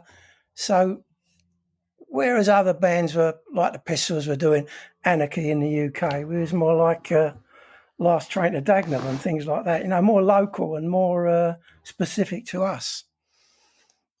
And I guess that's why we're known as a street punk band or an oi band rather than a punk band. We weren't wearing bondage trousers or going down King's Road to buy £200 cashmere jumpers. We were just wearing what we always wore, which were Levi jeans, boots, or maybe jungle greens, and knocking around and going mad on stage. How did you look at those bigger, like first wave UK bands, like the Sex Pistols, the Damned, the Clash? Like, did you have admiration for them, or were they like kind of a separate thing? What was that like? Oh, definitely. I mean, we was cheering along with the rest of the youth at the time when it happened because, as I say, apart from pub rock was pretty good, but it didn't have an identity. You could have a jazz band one night and a rock band the next and a ska band the next, and never the twain shall meet.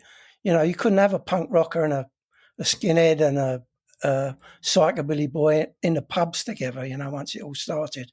They couldn't go to the same gigs because there was a lot of trouble, a lot of fights. We wanted our own identity.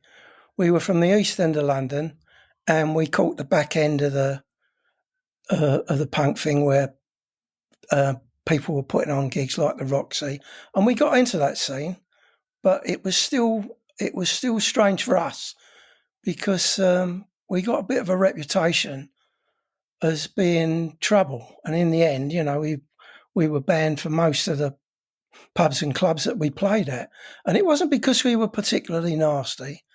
We'd attracted a little following of fellas that came along with us, and they didn't start trouble, but sometimes they ended it. But it was only because right from the start, when the punk thing happened, we said, well, this is great, this is excitement, it's youth, but we're not going to let anyone spit at us, and we're going to stand up for ourselves because you had to. Because, as I say, there was a lot of trouble at the gigs at the time. Even before punk started, it was quite a violent atmosphere.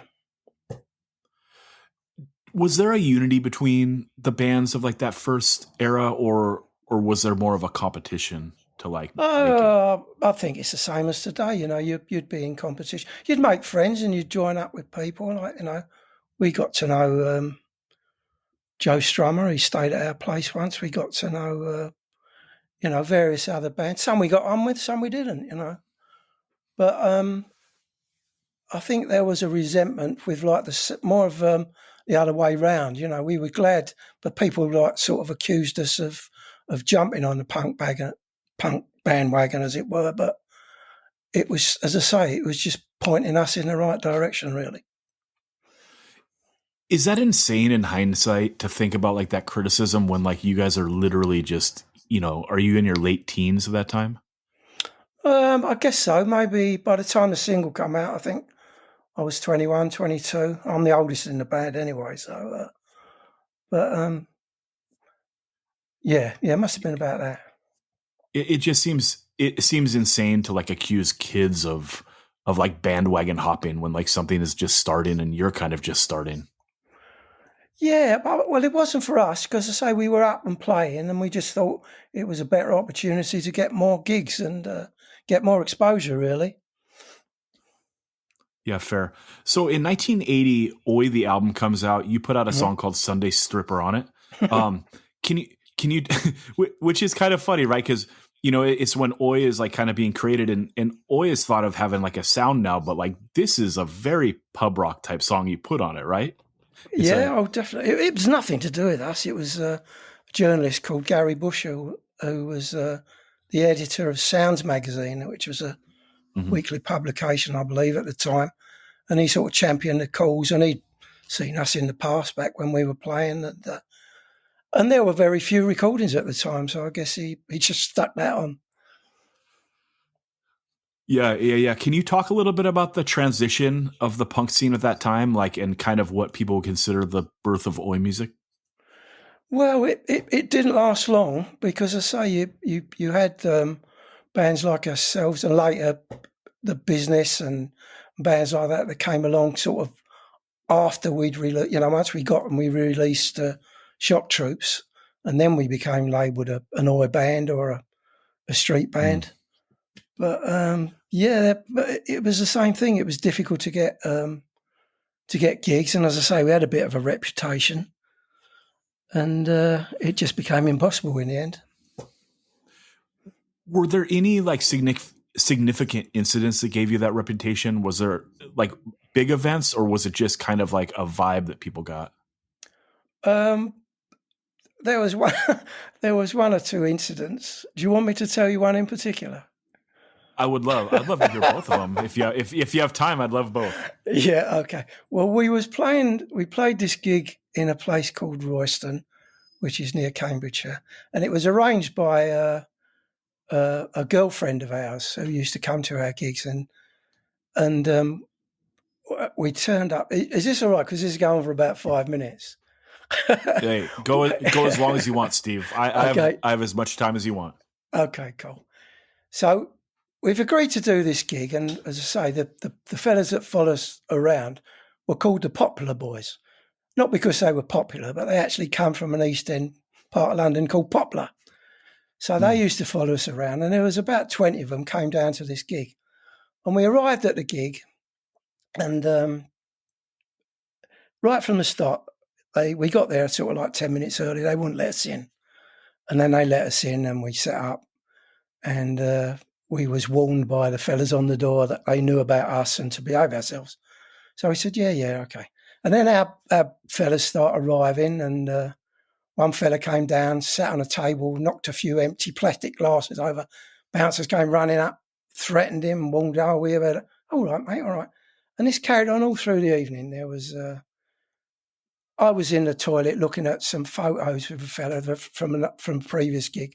Bounce came running, you can't hang out there, get out. Okay, mate, I'm not your mate. And this is how it went on all evening. Another fella came in and it walked up the steps. His mouth was bleeding. I said, what happened to you? He said, that fella just knocked me down the steps. And this pettiness carried on all night. They was picking at them because it was three brothers that run this club, and they thought they were the Craze. And I think you've heard of the Craze, old gangster firm. Yeah. Anyway, this went on all evening. We start playing, and mate of mine, there were two guys called Terry Burke who were surprisingly called Big Terry Burke and Little Terry Burke because of their heights. And one of them thought it was funny to flick stage blood at me. So I'm okay with it. It's no problem. But one of these bouncers ran up and just thumped him. And this was Little Terry Burke that got thumped. And in his own words, he said, from behind me, I saw a skinny arm come flashing through the air, which was tall Terry Burke, and he thumped Bouncer, who then ran out, through the doors, got the rest of his crew, ran in, came charging in, started on everyone. One of these guys stole the microphone stand from under Colin, our singers. It was a straight microphone with a heavy bass. Picked it up, swung it, and hit this guy called Peter across the back with it. Now, Peter was a big fella, 6'6". He looked like a wrestler. He was more into Iron Maiden, but he was just came along because he liked the crowd. And he hit him right across the back with it. And Pete just turned round looked at this fellow who dropped the mic in absolute awe and disbelief. Peter hit him square on the chin, right? And I tell you not, I was sitting behind the drums and I could see everything. And it was like, the swinging doors you have, like in your canteens in the old Western. Sure. Well, there was a pair of them. Peter hit him, and this guy went right off his feet through the swinging doors. Pandemonium erupts. Anyway, they chase all the bouncers and their friends out the club. The manager comes in, turns all the lights on, turns the power off, says, "Yo, you got to get out. We can't have this. We can't have that." And we just said, you just let us finish our set. There won't be any trouble when we go home. Otherwise, we don't know what's going to happen. So he turns the power back on. Everything was cool. We had a good set. Got paid. Sorry for the trouble, boys. That's okay. Anyway, at the end of the evening, what could have turned out nasty, I'm packing the gear away into the van. One of the bouncers comes up to me with a black eye, points a shotgun in my face and says, "Where's that big so-and-so that caused all the trouble?" I said, "I don't know, mate. I'm just packing the gear up." Pete was in the back of the van giggling. He thought it was funny. Anyway, nothing else happened, thank God. But as I say, that was one of the stories that got us a bit of a reputation. Yeah. Well, that was great, Steve. So now we got to get the other one too. Oh no, I'm not telling anymore. You'll get me into trouble. Oh, we got to pull your leg for one more. So we'll go through some straightforward questions, and then we got to get one more good story like that, because that's the stuff that people love. So in 1982, you put out the single for "England Belongs to Me," which is a classic to this day. What do you remember about writing that song, and what do you remember about the response when it came out? Well, it's that old cliche. It's the best of times, it's the worst of times. Steve Burgess, who wrote it, said a few years back that this was a song that took 25 minutes to write and 25 years to defend. Because all we wrote it about was we like living in England. We loved it. It had its faults. There was things wrong with it, but we loved our country and we just wanted to say, we do. But as I say, oh my God, we were called fascists by the communists by the fascists, and then we photographed ourselves with a flag, which, you're National Front, you're racist, you're this, you're that. And it was, as I say, it was a song that made us, because we recorded that, and on the strength of the title, we'd approached a record company, and they gave us about £2,000 to record the single. Because we knew a fellow with a studio, and we'd had such a period of inactivity, we had enough material for nearly an album. So we went in and practically recorded the album for that £2,000, which became Shock Troops, which was pretty good, because they said, "Oh yeah, the single's good. Here's the money for the album, go and record it." And we'd already done it. So I said, "Thank you very much." Went down the pub.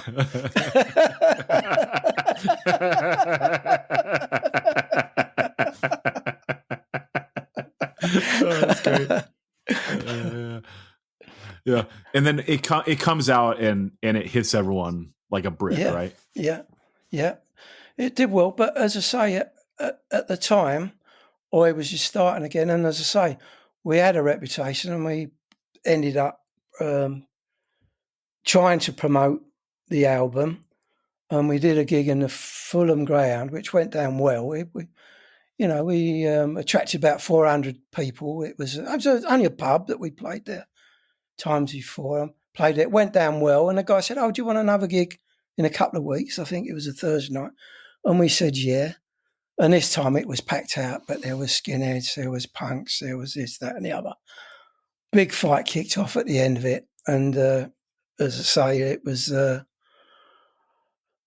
we went out, we were standing side by side with the publican and the sound guy and trying to stop it as best we could. But trouble, we went out, our tyres were slashed, and the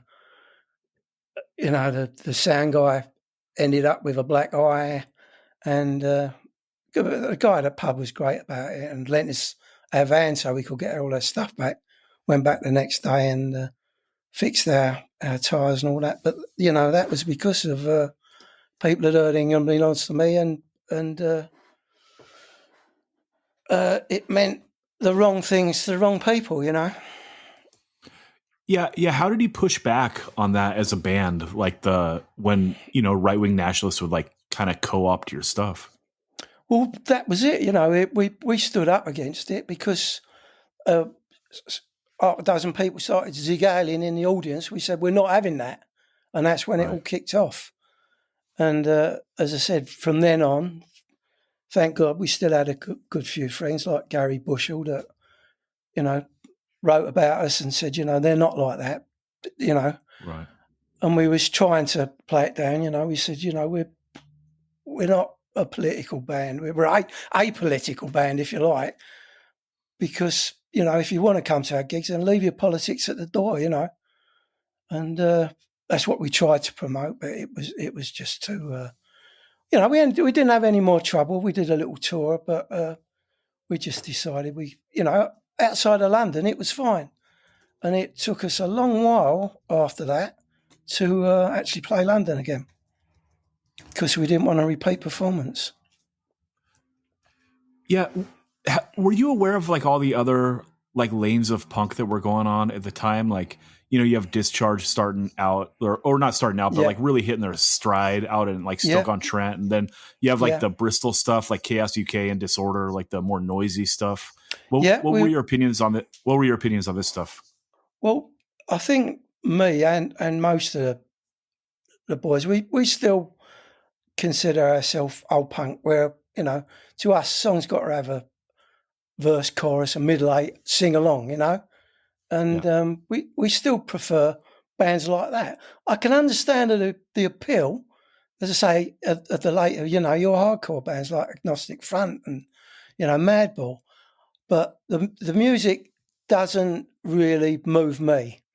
I'm still into. I'd sooner have your Blink 182s, and because I just like a song with a melody and a chorus and a sing along, and by then we'd had enough of making a noise and being angry. We just wanted to have a good time, and that's what we try to do now. We try to have a party.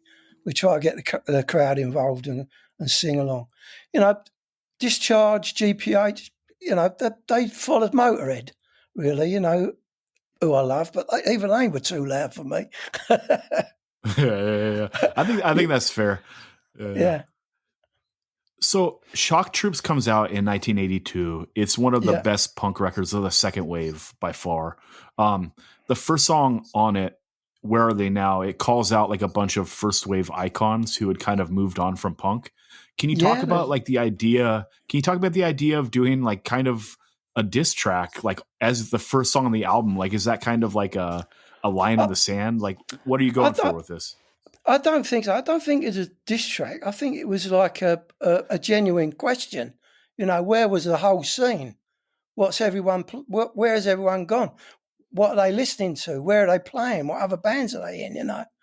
No, we didn't really do it to as you say, a diss track. I think it was more like an open question, And from that, people did start playing again, and it took a long while to for us to want to play again after we tried to promote Shock Troops. And as I say, Mickey wasn't with us by then. It was he'd got a job, because what you got to understand with us, apart from when we first started, when we was all 21, 22, we all lived together in an house, most of us anyway. We lived together in a house, and we put a year of our lives into trying to make it, into doing nothing but playing, recording, trying to get gigs. And we nearly fucking starved to death, to be honest.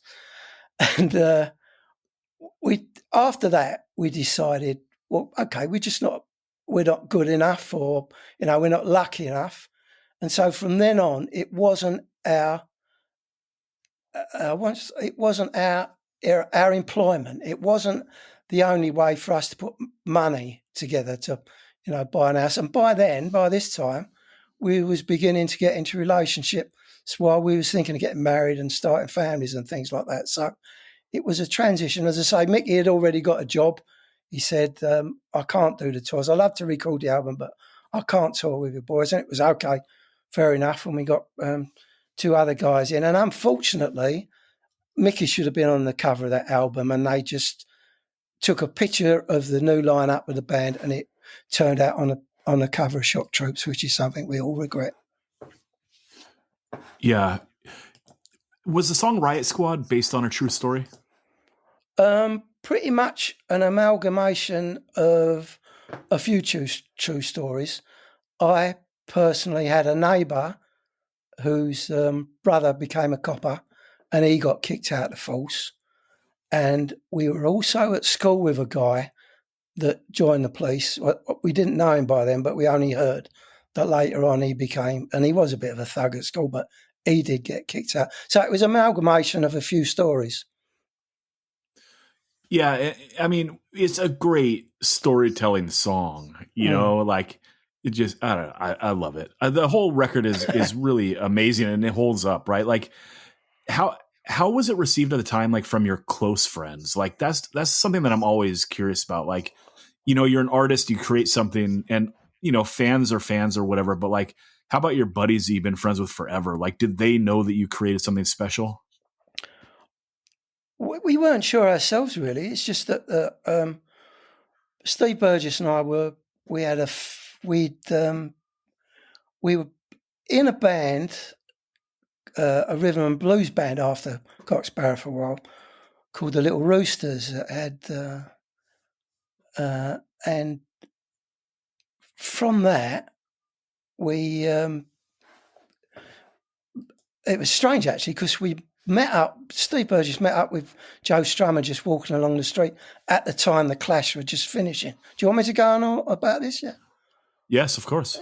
Okay, and he just saw him in the street. Said, "Oh, hello, Joe. How you doing?" And he said, "Well, I'm not doing a lot actually, because it was, as I say, the time the Clash were coming to an end." And Steve said, "Well, we're going in the studio soon. Me and Steve, the drummer, with Gary, who was also in Sparrer right at the beginning." And he said, "Do you fancy coming in and producing it?" He said, "Well," and he couldn't earn any money at the time because it was all tied up in tax and all that. So our manager got home to him and said, "Well, look, is there anything we can do for you?" And he said, "Well, do you know a good dentist?" So we ended up paying his dentist bills. and Joe came in and produced the album for us. And that's how that got made. And it's a terrible album, I tell you. He's a lovely fella, Joe, and he was a fantastic musician. He was a great songwriter, and he was a true punk rocker. But he couldn't polish the shit that we made. But we had a good time doing it, and that was the main thing. But okay, we got cut off briefly, but Steve, when we were cut off there for a second, I was saying that you're doing a great job, and you were saying that you don't do a whole lot of interviews anymore. Why is that? It goes back to the 90s. I had a pub in Bethnal Green Road called the Stick of Rock, and I was putting on live music, and I started doing punk bands, and a few boys got in touch with me, and I started doing these. That's right, because there was a place called the Astoria in London, Charing Cross, and this guy was putting on 4 or 5 punk bands on a Sunday night. So I got in touch with him and said, "Look, I probably know half these bands that you're putting on. If you want me to offer them a gig, say on the Friday or the Saturday, before they do the Astoria, just as a warm-up, tell them to get in touch and I'll put them on." Pub only held about, it's supposed to have 100 people limit for music and dancing, but 1 or 2 of the nights we did have 400 people in there, but I digress. Yeah. Anyway, health and safety wasn't such a big issue in them days. And when they was crammed in like that, they couldn't fight. So it was a good all round. Anyway, the guy comes down to see me and says, "I'll see you in Cock-Sparrer." And I went, "Yeah." And he goes, "How would you like to do the Astoria?" And I mean, to us, that was a big deal. This was like 2,000 people, in this place. And I said, "Who's going to come and see us?" He was used to playing to 2 men and a dog. And he goes, "No, believe me, we're if you want to do it, we'll do it." So got in touch with the guys and say, because I had the pub, we had a place to rehearse. Everyone was up to it. By then we all had families. Mickey and Steve, we'd actually put a little band together in the pub, just doing covers now and again, and that was good fun. So we were playing again. So I sold it to the boys eventually after I'd begged them and cried and thrown tantrums, threatened them, blackmailed them, and eventually they said yes. So I said, "All right, but we can't go on as the main band," because they said, "Oh, we'll do it with the Addicts."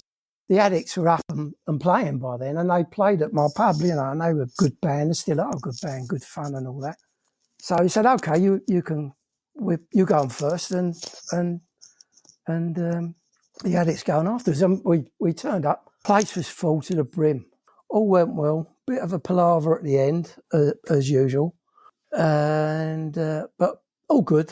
Nobody got hurt. Everyone went home. Everyone said the gig was great. And then I was contacted by a German promoter saying, "Would we like to do a tour of Germany?" So I put it to the guys again, and after much deliberation, we said, "Well, if we're going to do it, we're all working stiffs now. We can't just pack up and go. We're going to have to take 2 or 3 weeks off and get holidays and such. And we don't just want to play Germany. We want to, we'd only ever played, I think we'd only ever played in France once, a couple of times. And so we said, we want to do a little bit more." So this guy arranged us a tour of Germany. We ended up going to Austria, Germany, Italy, France, the Netherlands.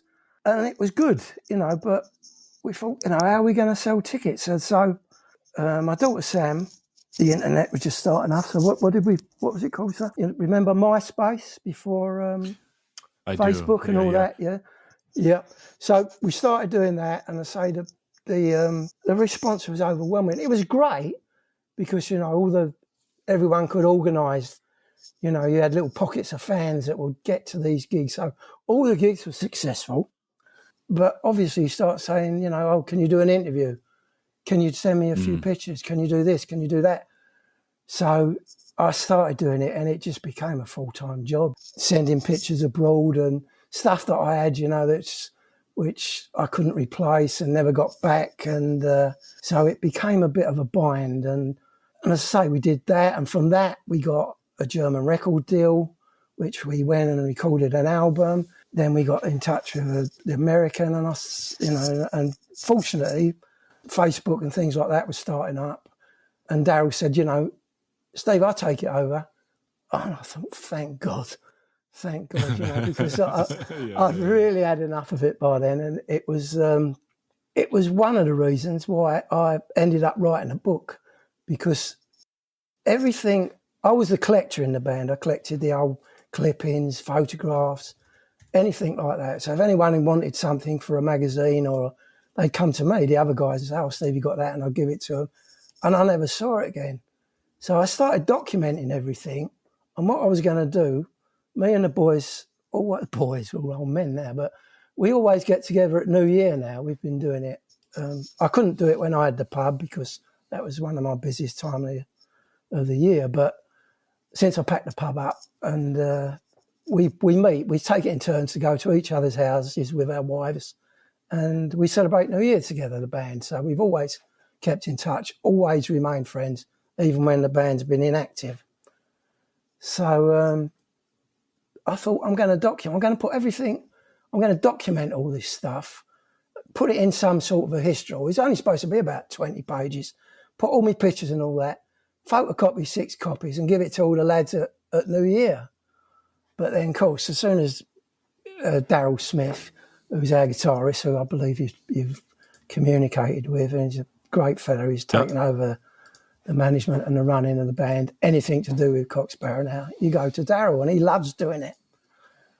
But as I say, then he finds out, oh, Steve, you're writing a book. No, I'm not writing a book. I'm just, oh, no, well, if you want to do it, Cherry Red will publish it. So that was it.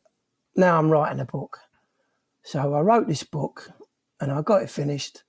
And the only person I let read it was Colin, because all the others said, oh, you can't put that, you can't put that. But Colin knows what I could put and what I couldn't put. I had to cut it in about half. And then that got out. But that was it, because I managed to get all the old photos and things we wanted, you know, back from when we released We Love You. Remember the single We Love You? Yeah, 77. 77, the Stones song. The Stones song, yeah. At Wembley Stadium, England were playing Scotland in an international friendly, and it came up on the big scoreboard. Sparrer, We Love You, new single. That was a big deal for us. And on the pitch at half time, there was all the band playing, you know, all the guys in bearskin hats and playing with that above it, you know. And I had one picture of that, and I gave it away. But I found a photocopy of it, and my daughter Sam managed to recover it and get it in. But as I say, that's why I ended up being an author as well as a drummer. Yeah, and we should say that is the book, The Best Seat in the House. It came out in 2000. Yeah, it came out in 2011, and you can still get it in the Pirates Press web store. So handle business, people. Yeah. Just to wrap up, Steve. So Sparrer is playing Punk Rock Bowling on Saturday, May 24th. So I'm looking forward to that. I will be in town. And then also, Steve, yeah, that's right. Hopefully, right? We got to have someone behind the skins. So, and then also, Steve, you're going to be at the Punk Rock Museum, I believe, on May 25th. Yeah, 3:00, I think. Yeah. Yeah. So everyone, go see Sparrer May 24th at Punk Rock Bowling. Go say what up to Steve May 25th at the Punk Rock Museum. And Steve, thanks so much for your time. I really appreciate it. You feel you were well represented? Is there anything else you want to get out? Not really. I hope I didn't waffle on too much or get too boring. All right, Kev, final thoughts on the episode. Great interview, really informative. And I'm glad that we are finally done the first round of these tournaments, and now we can really hit the meat of them going forward. Love the Bullshit record and the Gun record. Going to listen a lot this year. And I think that this, now there's going to be so much coming out over the next few months. I think that I'm really excited. And also, I've seen Haywire 3 times, I think, in the past week or so on their 96-day tour. I would very much suggest it's coming near you.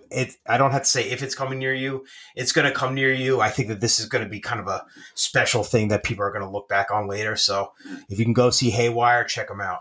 Yeah, I'm looking forward to it. They're playing here on June 15th at Corazon del Barrio. So everyone, I'll see you there. Come say what up. And hell yeah, good ass episode. Everyone, you can get at me, 185 miles south at gmail.com. And we got the Substack. We got the website, 185milessouth.com. We're also on all the socials, 185 Miles South. You know what's going on. Kev, where can people find you? Find me on Instagram, Not Fair to Flare, False Salvation on Instagram, False Salvation HC. And we are playing the Gridiron record release at Warehouse and Watts in Philadelphia on June 7th. So come out to the show, say what's up. Dude, June 7th, you got to be there. All right, everyone, keep an eye on the socials. I'm going to be posted a little bit from Punk Rock Bowling and from the Punk Rock Museum. We will see what's going on. I'm looking forward to seeing the giant Scandinavian hardcore wing that I've heard so much about at the museum. So we will see what's going on. Everyone, we love you all. We'll talk to you again next Monday on Patreon.